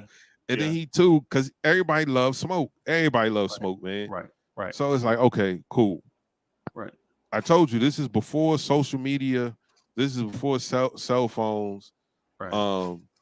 As soon as the bus pulled up to the ramp, it's like 10 people. Hey, yo, I heard Smoke Beef shitted on himself. You like, wow. How did they know? And this is how I found out that they knew. So, you know, the buses have radios on them, CBs. Yep. And so they radio back. They radio back. And here's the crazy thing. Coach must have knew what had happened because we dropped him off before we even came back to school. Like they dropped him off in the middle of town, which is unheard of during school. Like he was like, yo, you can go home. And as soon as we pulled up, there's like 15 people. And I mean, they're ready. They're armed with jokes, man. They armed with jokes, man. It was a high school. It was a senior. Hey, the Carolinas, bro. It ain't no. There's no, man. Listen. And so that night I went home, man. I got a bunch of Champion sweaters and you know, Guess jeans and things that I wasn't really like rocking like that no more. Right. And I took them to him the next day, and I was like, "Here you go, man." Like I had no clue. You feel me? Like you don't know. Like if you don't go to nobody's house, and all you do is if they're just school friends, you just assume certain things. But after being around him, I was like, "Nah, man." Like he was one of those people. Like you did things not because you felt sorry for him. It's because you really like. Because he cool. Yeah. But he shitted on himself that day. Until this day. This has been 30 years, 25 years ago, man. He's still getting it. He still get it, man. He's still getting it. He still get it. And the thing about it is as long as we all together, you know what I'm saying? Like as long as ain't no new people around, we gonna get them, right? Yeah. But if there's new people around, you know what I'm saying, we don't mess around like that. You know what I'm saying? No. Like we don't play no games like that. Like like with my man, like we call my man is Chuck. To this day, he is still the big DM. And for those that don't know what DM stand for, it's Doodoo Man. Yo, you talk about hilarious. Oh my God, bro. Oh my God. Oh my God. Some people just, it's it's bananas, bro. It's just bananas, man. And then there's nothing you can do about it. Like my man was flat out sick, right? My man was sick and he wanted to play. It's the jamboree. You know what I'm saying? You lift weights all year so that you save up all your McDonald's money. You know, all them shifts you worked at McDonald's and all that stuff during the summer. Yeah. So that you'll be fly for the jamboree, right? Because it's the biggest crowd you're gonna play for all year unless you make the championship game. Right. You know what I'm saying? Right. Like because think about like we used to knock schools in the head like Andrews and Loris and all schools like that. We used to bust Big them in school. the head, Yeah. make them cry. You know what I'm saying? And so, you know what I'm saying? But other big schools with Myrtle Beach will be there, Eau Claire be there, Hartsville will be there. All these schools, Hartsville. all these schools be there, right? And so it's one of these things like you want to be your freshest, like for no lie. So when I was in high school, there was Notre Dame and University of Miami was the it schools. Notre Dame, Penn State, and Miami, right? And so the thing to do if you played my position, the thing to do was to get a visor for your helmet. Like make sure your helmet was fresh, had the fresh paint, right? And you get the visor, the black visor to go on, because nobody was doing it except University of Miami, right? Right. Miami, if you was a bad boy, if you felt like you was a bad mamma jamma, so to speak, yeah, you put the black visor on your helmet, and you wouldn't wear no t-shirt under your shoulder pads. Right now, I don't advise that because a whole game of hitting, them shoulder pads will have your shoulders rubbed raw. Chuck, you know that you played. Yes. You played. Yes. Right? But to prove to everybody you was tough, you wouldn't put a t-shirt on, and you would have your jersey tied up in the back where, you know what I'm saying, it'd be like a half shirt. You know what I'm saying? You know what I'm saying? And so jamboree, Chuck, I think I'm fly, right? I got a brand new pack of wristbands. I got them pulled up to my elbow, right? I got these receiving gloves called Newmans. Back in the day, nobody made receiving gloves except Newmans. Just to tell you how old I am, basically. But there was no Reebok receiving gloves, no Nike gloves, no gloves with the images in the palm. None of that, right?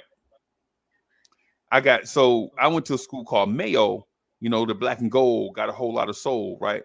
That was we had the gold Notre Dame helmet. I had the black visor on it. You know what I'm saying? Got my brand new crispy white wristbands, brand new. Chuck, I had to wait. Now, this is also tell you how old I am, right? I ordered the Newman receiving gloves, right? They was black. They cost me $55 for receiving gloves. And I had to wait 6 weeks for them to come in, bro. I got, spring practice. You know how you a rising senior, so you're 11th grader, spring practice, you order all your stuff. Man, I waited at the mailbox every day. So anyway, and then, so we go to the jamboree, bro, and I'm walking around with my helmet. You know what I'm saying? Coaches is like, this our area right here. You know how at the jamboree where your activity bus would be parked at, they like draw a circle in the grass. This for Mayo High right here. This is the Golden Bears area. This is Wilson High area. This is Hartsville High Red Foxes area. This is Loris area. This is Eau Claire area. This Lower Richland. This Dutch Fork. This all these big All time these big schools. Yeah. Yeah. And us, because we wasn't a big time school. We just had a lot of spirit, right? Right. But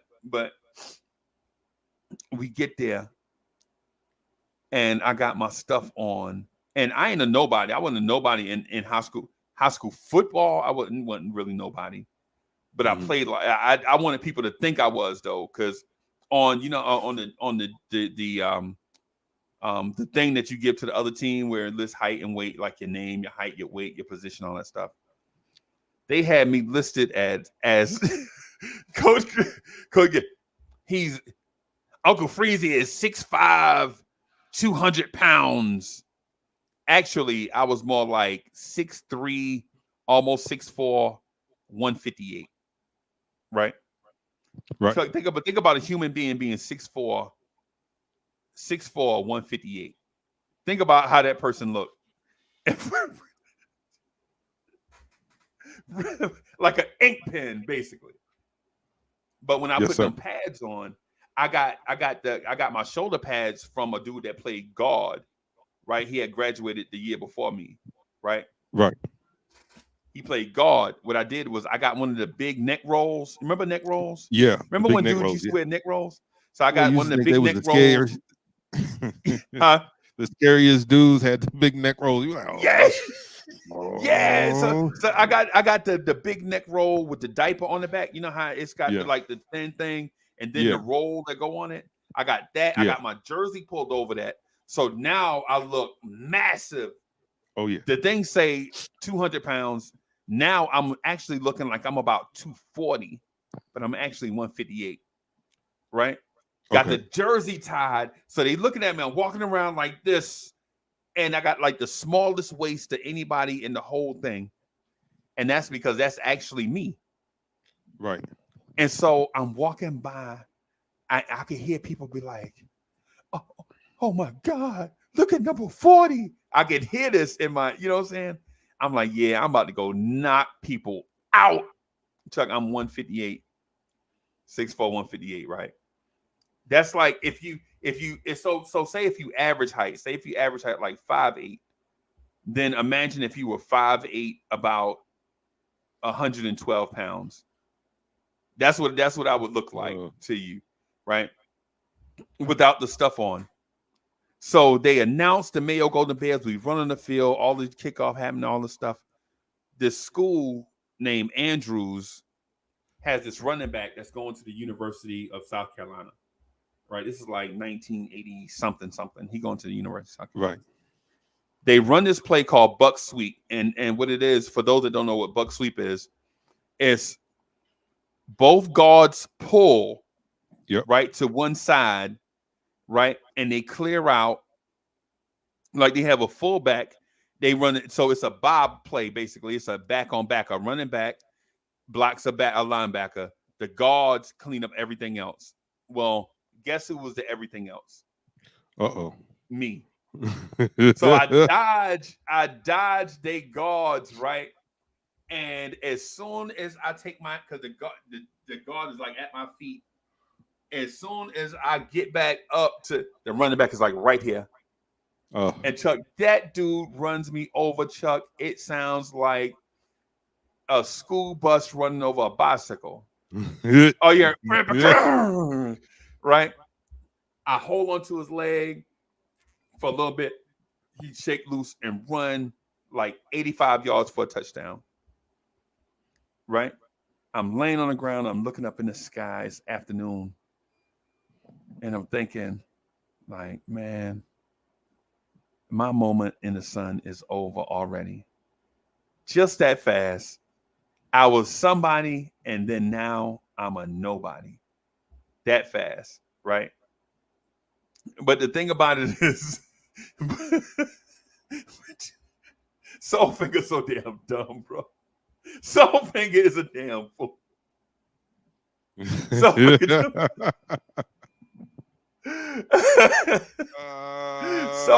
is a damn fool, bro. Soulfinger is crazy. Hey, shout out to Soulfinger, man. Shout out to Soulfinger, man. Yeah, man. Shout out. But yeah, man, and so like the Jamboree, my experience with it is it's the place where you could become somebody or you can become nobody. And the big DM became a nobody, but at the same time, so many people saw it that people knew who he was for the bad thing, but they always paid attention to him. And then when he did the good stuff, everybody knew him. So it was like people like, they clowned him for like that first month or so. But then as we went to other events like track meets and basketball, basketball games, all that, people like, yo, there go the big DM right there. And they'll look and the big DM will have like 14 points or something. And the big DM will be like at the concession stand and the adults will be buying him. Don't worry about them, baby. They be picking on you. They're going to try to be your friend later on. And the adults buying him like these big things of popcorn. And the cheerleaders is over there like eating popcorn out of his bag. And I'm like, why the cheerleaders won't come over here with us? So it started out bad for him and turned out great. Right. And then for me, it started out great and then wound up being a grease fire. Oh. You know what I'm saying? Oh. So it's like, God, dog it. Man, I'm like, God, maybe I should shit in my pants. Fuck it.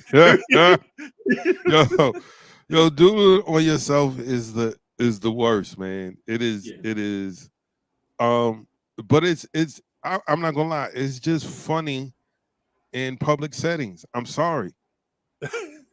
I'm sorry. I remember a jamboree like that. We're the small school, and there's a bunch of big schools there.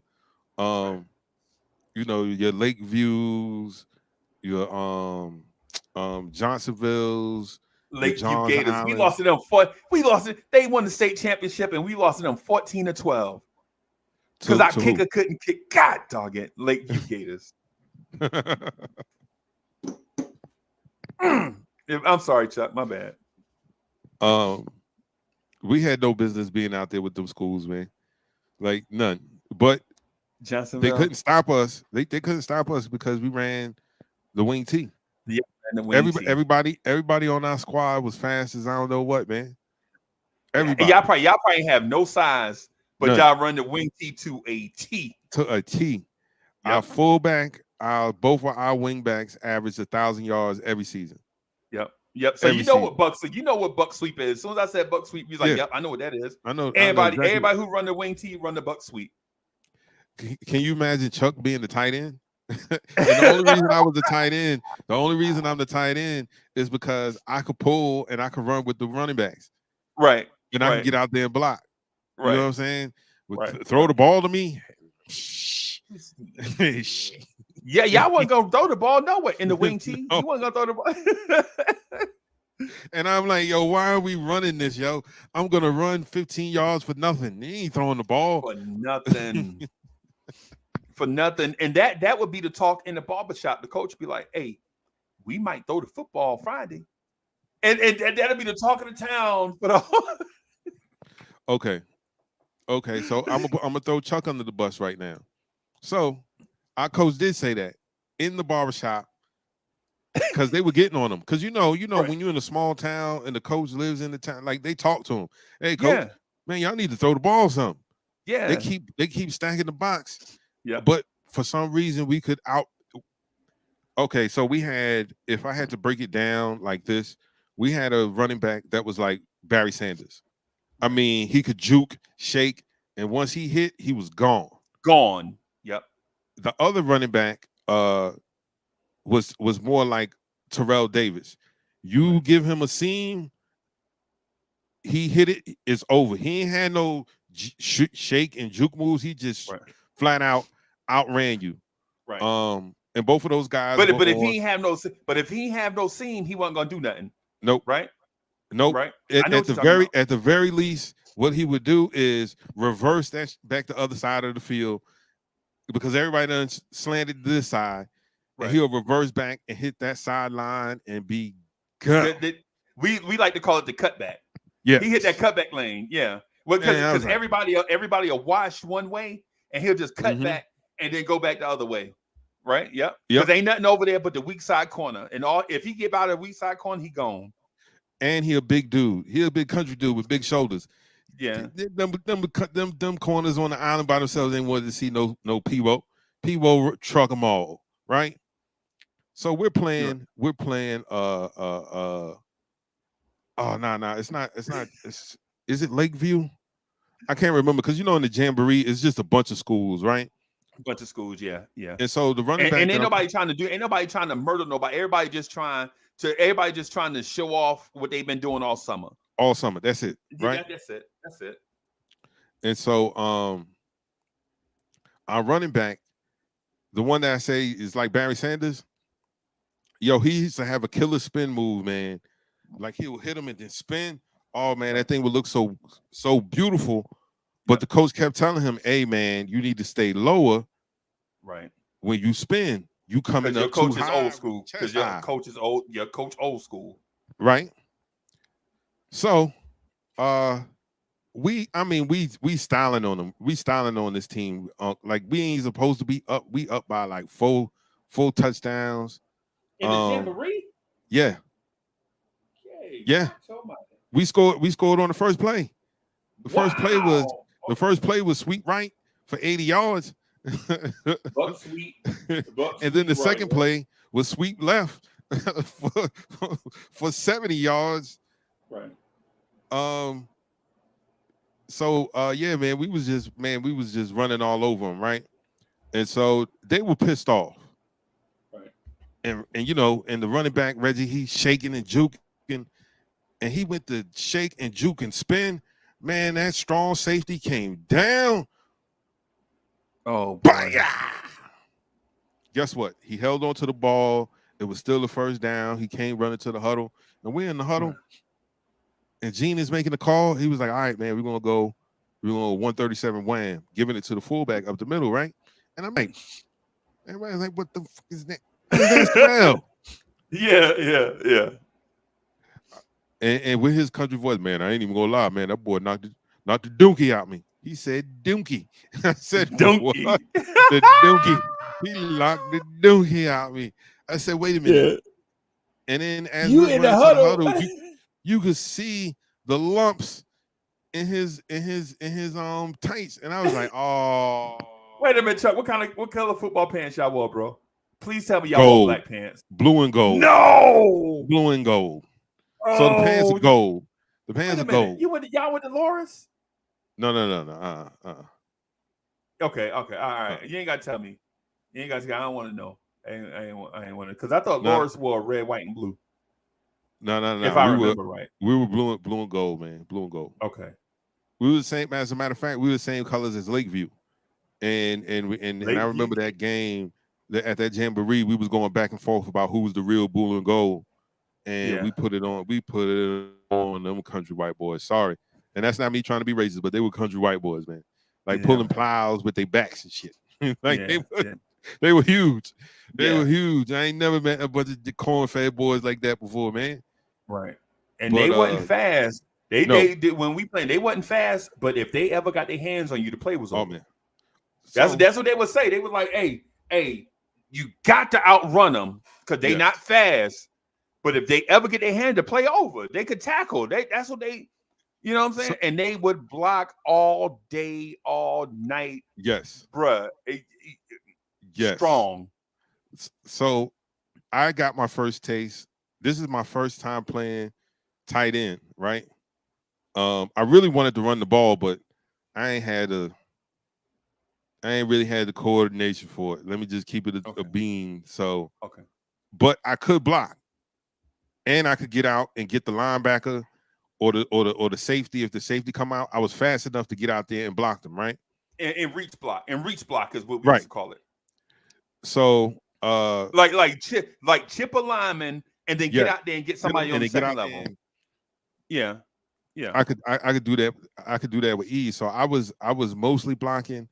Only two or three games they threw the ball to me, and every single one of those games I dropped every single pass. Every single pass. I had the linebacker beat by 20 yards. All I had to do was catch and run it in for a touchdown. Man. And all you heard from the sideline, oh. Damn, they got Nerlens Noel at tight end. God dog it. And then the very next play, instead of running a slant across the field, coach said, I want you to run a go. Because I could beat him. Right. I could beat the guy off of the line. Right. I got the linebacker on my tail and the safety running with me, and I put my hand up for them to throw it. And man, Jamel hit me with a nice tight spiral that dropped right in the bread basket and fell right on the ground. And he probably still talking trash about that to this day. No, I'm gonna keep it a bean. Jamel was like, "Oh man, we'll get him next time," because he was so excited to play quarterback. He was like, "Man, we almost had him, man." But on the sideline, get his ass out, put him down, get him out of there, coach. I remember them walking up to my uncle at the end of the game. He was like, "Hey man, hey big T, yeah man. I love you to death, man. But your nephew, one sorry sacker. Yeah, man, come on, man. Funny. How you gonna drop both of them passes, man? You were wide open, man. Nevertheless, yeah. So, yeah, man. I never had to poop on the field or anything like that. But man, oh man, I've dropped a pass on purpose. Because I seen the safety coming. I was like, the free safety? Yeah. Heck no. That kid ended up playing at Florida State, man. Yeah. Hell no. Yeah, man. I saw him coming. I alligator on that ball so quick. I couldn't get it. You know, yeah, man. They stopped on the ball. Hey, you know what? Ironic. It's ironic that you say that. It's ironic that you say that. I'll say this. I'll say this too. I think I told the story on live before about how me and this girl that I had been talking to on the phone, that they, you know what I'm saying, we finally met, and my homeboy and his girl were together in the car, and I'm thinking this dude's about to play Albie Shore or some Freddie Jackson, and this dude is playing Too Short. Remember that? You remember? Yeah. I don't know if it was on live or if it was on Chop It Up. That's why I'm saying I remember telling the story, but I can't remember in what setting. Right? The dude that was playing Too Short, he had a scholarship to Florida State to play receiver. Right? He had a scholarship to Florida State to play receiver. Right? And think about who was at Florida State in the early 90s. Guys like Kevin Knox, Kes McCorvey, Charlie Ward, Warwick Dunn, all these type of dudes. And he was a skilled athlete in that grouping. Like, he got recruited to play at Florida State with them. So what happens is he gets to Florida State and he's nervous. Right? He gets recruited out of Detroit, Michigan, to come all the way to Tallahassee, right, to play with other dudes that were getting recruited out of Atlanta and Miami. And they recruited him out of state to come play at Florida State. So off the rip, he was supposed to be better than all the Kes McCorveys, Tamrick Vanovers, Peter Warwicks, Kevin Knoxes, all these guys. He's supposed to compete with them, right? He got to Florida State and he's scared. He's nervous because, and bear with me and cut him some slack, right? Cut him some slack because Florida State had dudes like Ant Lee, Ricky Waters, all these dudes, right? Right. I think Ricky Waters went to another school. I'm sorry. He went to another school, but they had dudes like Ant Lee and all these guys, right? He get to Florida State and he's nervous. And not because he's not the superior athlete, because when he tells the story, he was the superior athlete. Right. He was homesick. Mm. He was a dude that grew up in his church. His father, his pops was the preacher. His mom was the first lady. He ain't never been out of nowhere to do nothing. You know what I'm saying? And so he gets to school, and these dudes is like he thinking like he gonna get to school, and it's gonna be like you know, I'm gonna go to class, do my class work after class. You know what I'm saying? Go to football practice. After football practice, I'm gonna come back to my room. You know what I'm saying? Get on the Super Nintendo and all that stuff. Right. He gets to football barracks, and it legit smelled like somebody took a pile of marijuana the size of Mount Everest and set it on fire, and all you hear is Luke playing. Like Chuck, when he described the scene, bro, depending on your personality, you'd been like either scared to death or felt right at home, depending on your personality. You know what I'm saying? Like with me, I felt like I'd have been right at home. Yeah. Right. But for him, he like, man, I was so scared. He was like, yo, I thought them brothers was gonna rob me when I first got there. Cause they was looking at my clothes, they was pulling on my shirt. They're like, man, where you from, man? Yo, that shirt is nice. You know what I'm saying? They do all the they very, very, and not saying that Detroit ain't hood. Cause bruh, let me tell y'all something. But for the one y'all get ready to laugh at, man. Hey, Detroit might be the most hood city. Man, listen. I know every city say they city is gangster. Detroit, Michigan ain't no place to play, right? But my man is coming. He leaving Detroit, coming down here, thinking it's gonna be a break from that.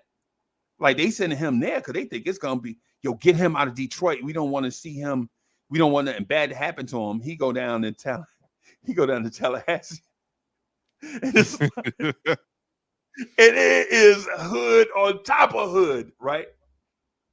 And so he get there, and the coaching staff, like you don't like I never forget. He said he didn't see Bobby Bowden for 2 weeks. It was him and his position coach, Right. and in his group, right? And they got on the field, and it was like the first thing they did. So he dropped. I think he dropped. He was so nervous. He was dropping balls, dropping passes. You know what I'm saying? The first thing they did is moved him to the DB group. It's like, no, you can't catch. Go over here with the DBs. So automatically, he an all-state receiver. He an all-state receiver in Michigan. He dropped. He nervous away from home. They changed his position, and then on top of that, Chuck, he go to the DBs. Right? He can't cover right away. They move him to the linebacker group. Right? Yep. That's how that goes. So all this stuff is happening like in the first 2 weeks or whatever. And so he like, yo, I just can't deal with it. He talked to his mom every day. He's like, Mama, I want to come home. Mama, I want to come in. She's like, boy, you got to get used to being a new. So you know what he does? He quit the team, right? Come back home, and his pop's like, son, you got to go back. You got to go back before they take the scholarship. Right. And so they trying to force him to go back. So guess what he does? He joined the army. Yeah. He joined the army, right? Go through basic training. And after his basic training, they send him to the unit, his new unit. And the first smiling face that he sees at his new unit is a clown named Uncle Freezy. Chuck, you know how it is. You remember how the new privates come to your unit? They're like, yo, Uncle Freezy, you the highest ranking person. Everybody else is whatever. Go pick up the new privates from the orderly room and show them the barracks. You know what I'm saying? Yep. And so that was I had to do that. yeah. So you know this is a true story. This is a true story. Yeah. Right. And so I'm like, yo, you know, he like, yeah, man. Yeah, man, this dude Tamrick Vanover, he ain't better than me. This dude Peter Warwick, he ain't better than me. I'm like, but they on TV and you in the barracks. You know what I'm saying? Yeah.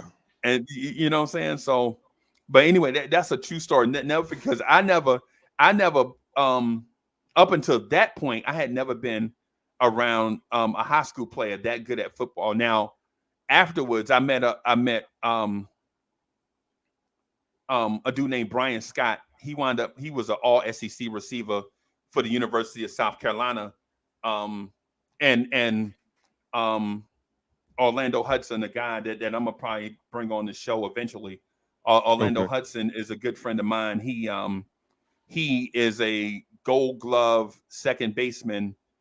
He played it in the major leagues. He batted 300 for his career. Switch hitting, silky smooth. Played for the Toronto Blue Jays, Arizona Diamondbacks, Chicago White Sox, LA Dodgers, bunch of teams. Man, I'm gonna bring him. I'm gonna get him to come on the show eventually. But yeah, man, up until that point with Faulkner, I had never been around somebody that good. Like you legit the best athlete in your state, in a state that the size of Michigan. To me, that blew my mind. I'm like, man, what are you doing here? I'm like, yo, you need to go back. But the irony to that, the funny part to that is he had never been around somebody like me. Like I was boxing at the time. Mm-hmm. So I was popular around Post because I was boxing. Boxing, right.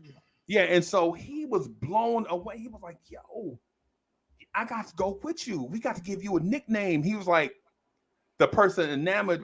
Like Chuck, I give you an example. Vibesters.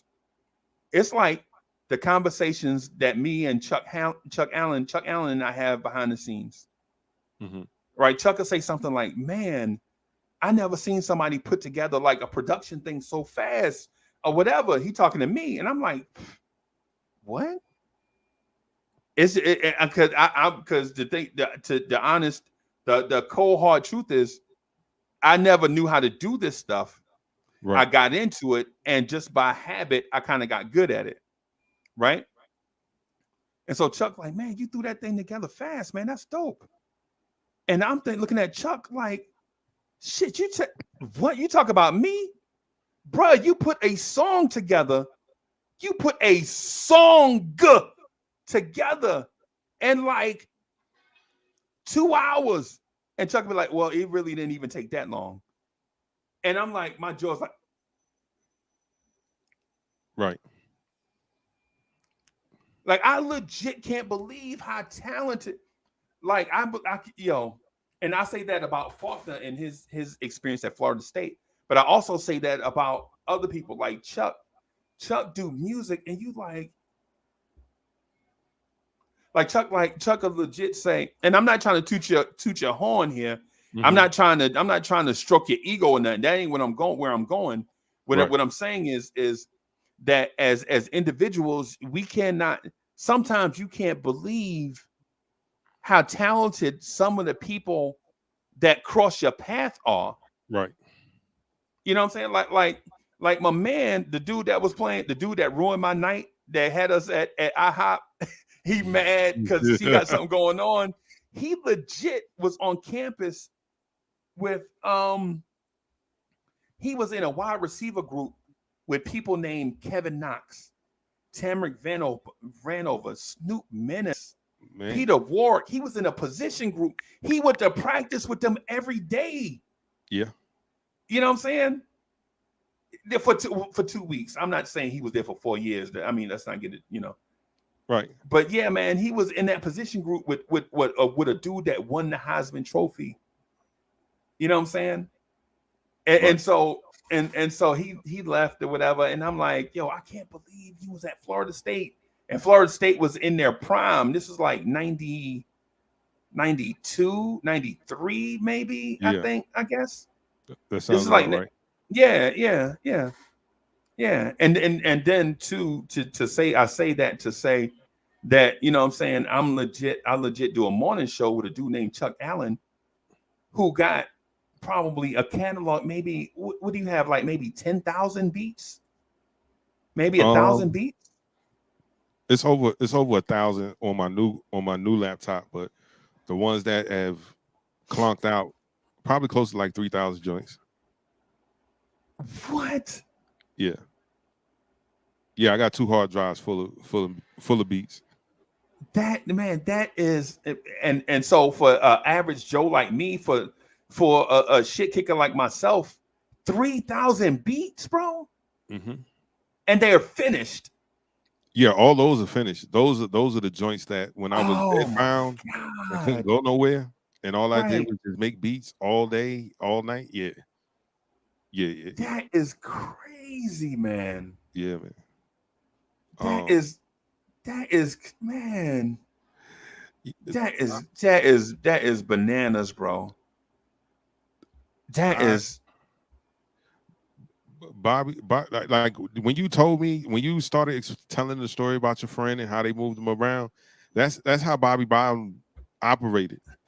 Because I told like you have to be extremely rare talent for him to come see you. Like he'll right, send his scouts to come look. So right, they came to see a dude, our middle linebacker Tank Shivers. right, This right, guy has been uh, a starter since the 7th grade. They lied right, and said he was someone else for 2 years, right. right? So Just so he so can that get he on the could play, field. so he could play, Yep, right? yep, And I yep. can't even lie to you, man. Like he was very good. Everybody knew he was probably going to go pro because Right. he was Different. just big. Like, he was different. He Yep, was different. yep. Like, come on, Tank, why you shake my hand like that, man? I was just playing, dude. Yeah. Like you never lift weights. You couldn't get him in the weight room, Right. but he was strong as I don't know what. So anyway, he came down there to see Tank, and um Coach Farmer was like, well, we got a couple other guys. If you mind taking a look at them. And because I had impressive stats, he was like, okay, well, you could bring him down to the gym. We came down to the gym. He said immediately, Uncle Freezy, you want Chuck almost cried. Right. All right, I lied. Chuck cried. Right. Yeah, I He bet was you did. I like, was gonna say I bet you did. he was like, unless you're gonna grow another 6 inches over the summer and Right. put on like another 50 pounds, then there's no way you could play linebacker for me. All of Right. my linebackers Period. are 6 feet tall Yep. or Period. better. And I Yep. was like, he was like, well, maybe you could play corner or strong safety, but I didn't have coverage skills to be a corner, and I Right. wasn't super blazing fast like everybody else. I So to go to ran Florida State, you got to be big and fast and athletic. You got to be the cream of the crop. the cream of the crop, and I wasn't. Yep. I was not the cream of the crop. But his son liked me when we went to Clemson camp. Which one, Tommy? Tommy Bowden Right. had just became the head coach there.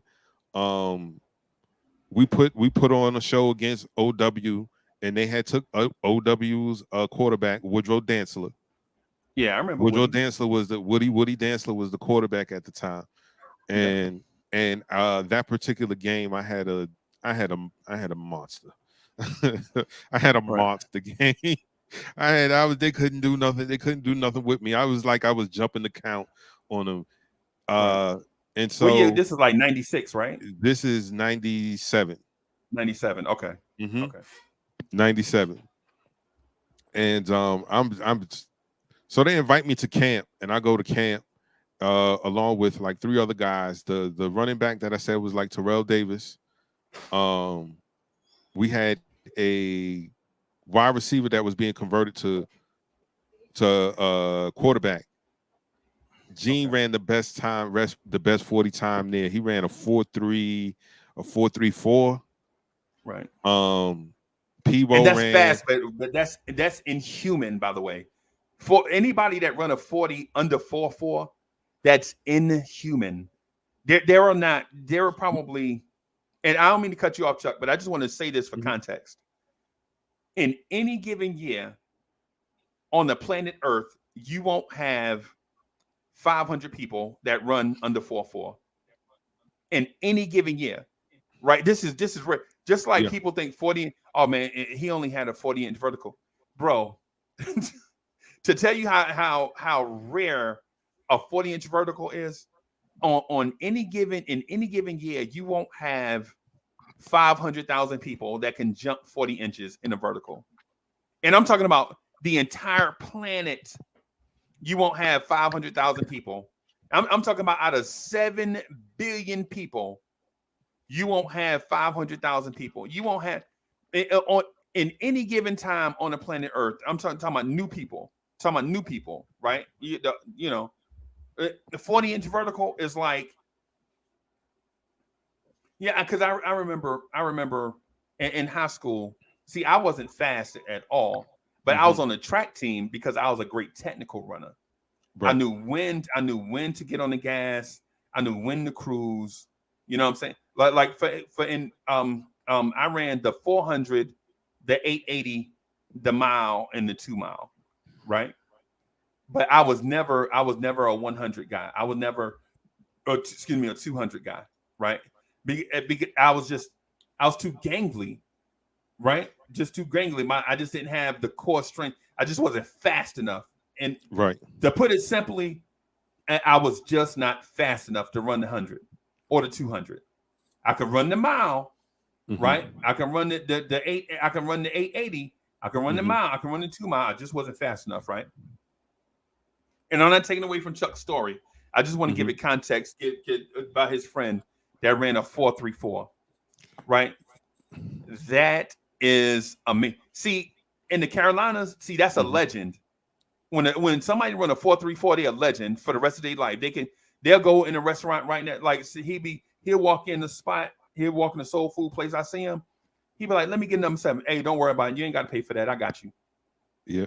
You know what I'm saying? I'm sorry for cutting you off, Chuck, but when we say 4.34, people think about video games and stuff. Oh, that ain't really that fast. That's moving. No, they was like, God, they was like, man, what y'all drinking in what? Because all right, so four of us went there, and all 4 of us was in the top 10 of times taken. Of course, I was second to last. Jamel was behind me. I ran a 4.6 in the 40. Gene ran a 4.34. Peebo ran a 4.38. So Peebo ends up going to Gene goes to South Carolina State. Peebo ends up going to Wofford. Right. And I'm gonna find the game. I'm gonna find the game on YouTube. His first game ever starting for Wofford, I believe they played. It was either Clemson or South Carolina State. And at the end of the first half, he had a $130 on 10 carries. Wow. Like, he was no joke, but he was like your friend, homesick, and he quits. Quit and come home. He quit. Yep. And probably wound up getting a factory job. And be in the break room like, man, I could. If you see him now, you would never think that guy was a tremendous athlete, man. Yep. Like, he was like, when him and Reggie were the fastest at our school. But like I tell everybody, you ain't fast until you run against people from Georgia and Florida. Georgia and Florida, them dudes is different. Yep. I remember seeing Miami, Florida, there was different. There was a kid out of Georgia, right? There were 2 brothers. Their last name was Bailey, right? One name was Champ, right? So one dude, Champ Bailey, right? And the other was Boss, right? In high school, Boss was faster than everybody in school, including his brother, Champ. Right? Boss was about I think they had bought, like, when I heard about him in high school, they had him list. He was like 6'5", 260. Turns out the dude was really more like, because legend. So first of all, so there is known, right? And then famous, and then legendary, right? So this dude, see, I was known because I was the kid with heart. Right, I was the kid with heart. Still, like, even in the military, I was a dude with heart. Right. So I was known. Like, people around here, they know me, and they know my kids, because my kids also inherited that heart thing.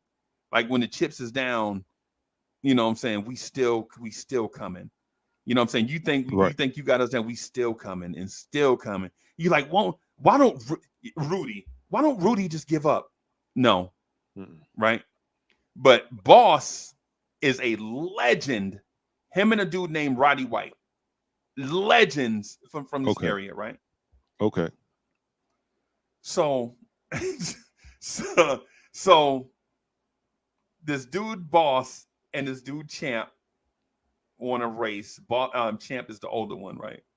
Both they go to this school, University of Georgia, which we hate. I live in the Carolinas. They wear red and white, red, white, and black. In the Carolinas, they would, Carolinas is known for garnet, white, and black. Garnet, right, and black. Yeah. You know what I'm saying? So Game they cocks. race, and this dude, Boss, who was a legend for high school, right? Wasn't really on the radar. Like he didn't really have a big name because he was, for all that speed and athleticism, he wasn't a playmaker, right? Yet they race, Boss Bailey wins, right? All of a sudden, every school in America is after Boss Bailey, right? He races a dude from South Carolina, a dude that I know is fast and is a beast, right? A dude named John Abraham, right? This dude, they had him listed like 6'6", like 265. In real life, he like maybe like 6'4", 240-ish, maybe 235, 240. Yo, don't you know that kid from Lamar dusted that dude, bro? That kid dusted Boss. I'm telling you, I think it was unofficial where John Abraham ran like in the high 4.2s on grass. Wow. Yeah, on grass, bro. Not on turf.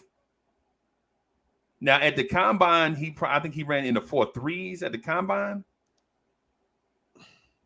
But bro, when you 240 pounds and you can run like that, bro. Yeah. And that's where the difference. That's where the difference lies. And when you get to college, or when you or if you're in a very competitive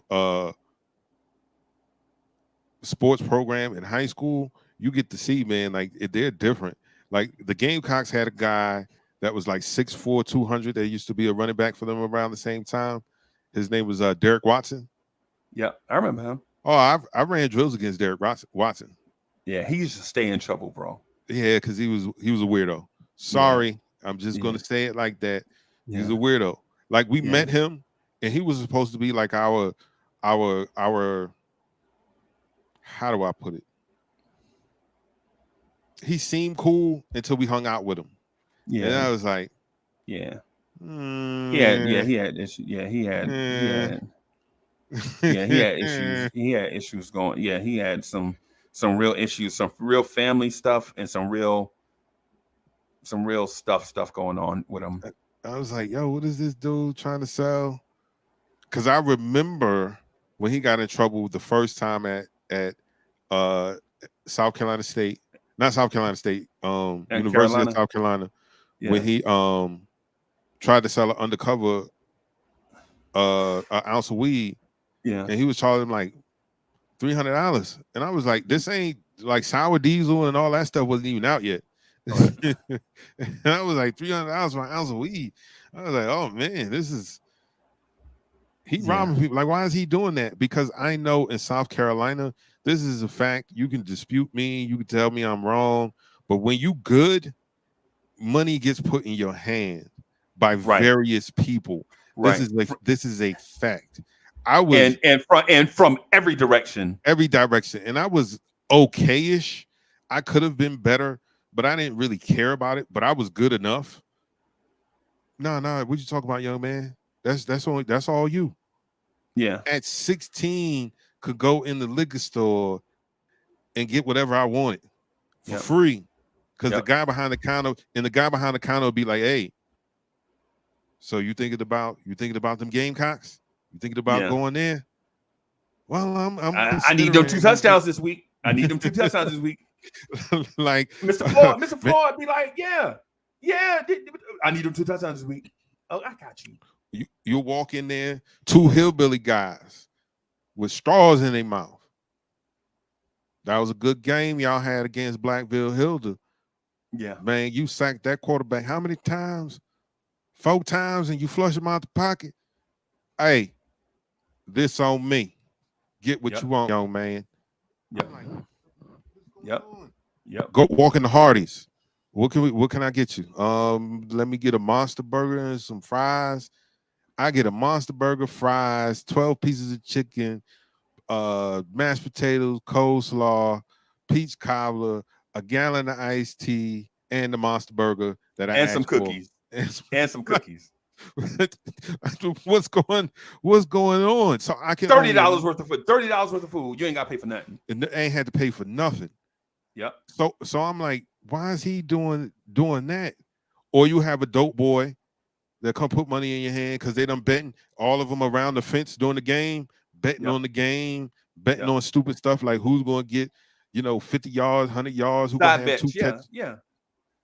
Hey, man, you just made me a quick 1,500, man. Here you go. Man, get you a new pair of sneakers, man. Yep. And trust me, Chuck was okay-ish. I made the paper several times, but I was just okay-ish. I didn't really have dreams and aspirations of playing outside of high school. I just didn't want to. Our town was like, a small town, man, is, if you're not occupying your time with stuff, you could get into a lot of. It's like jail. Yeah. Small town is like jail, bro. And it's like, and so if for those that they ain't never been, and I don't want to get into that part, but what I'm saying is this: in a small town, when you don't have nothing to do, you look for trouble to get into. Yeah, you know what I'm saying? It's as simple as that. But right. I'm 41. I have friends that is my age, but they have children that are 30. Do you understand what I'm saying? Yeah. Or 28. Do you understand what I'm saying? These are people that I went to school with, I graduated with. They was having, and I was like, yo, bro, I can't be that. I can't have no baby at 12, 13 years old. And you would get into trouble. Small towns, man, they get into, so when you find an outlet, the most famous person to come out of my grandma's small town is oh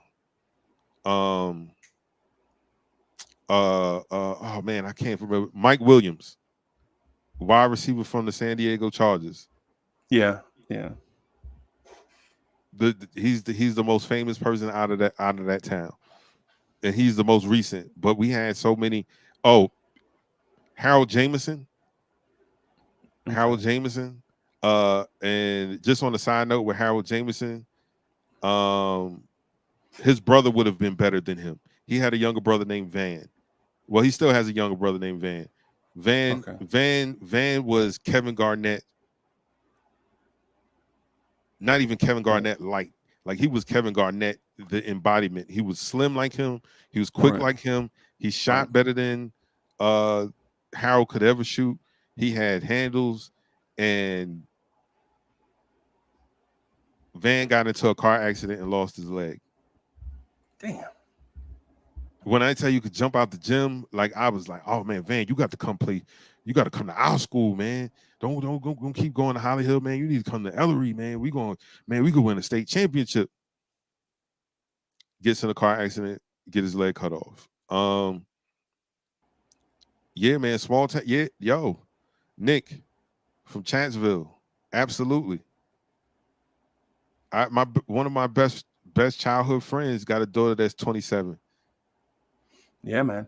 It's funny that you say that because I grew up like in Jersey City. I grew up in this thing called the Police Athletic League. Yeah, and so I had people around me like Bobby Hurley, Danny Hurley, Roderick Rhodes, Raphael Addison, David Rivers, all these dudes.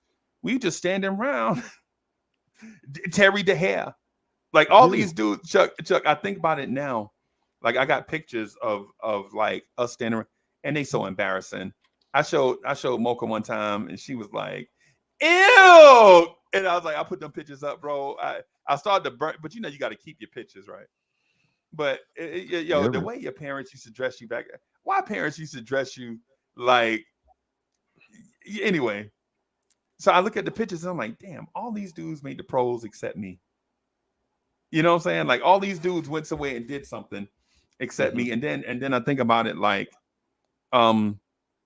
it just wasn't meant to be for me. Like, you know what I'm saying? You know how like all these Right. things, you know what I'm saying? Like, you know, but anyway, Chuck, I got to get out of here because you know the KMD calls. The draft is less than a week away, Oh yeah, for sure, man. and It was a great. you already know,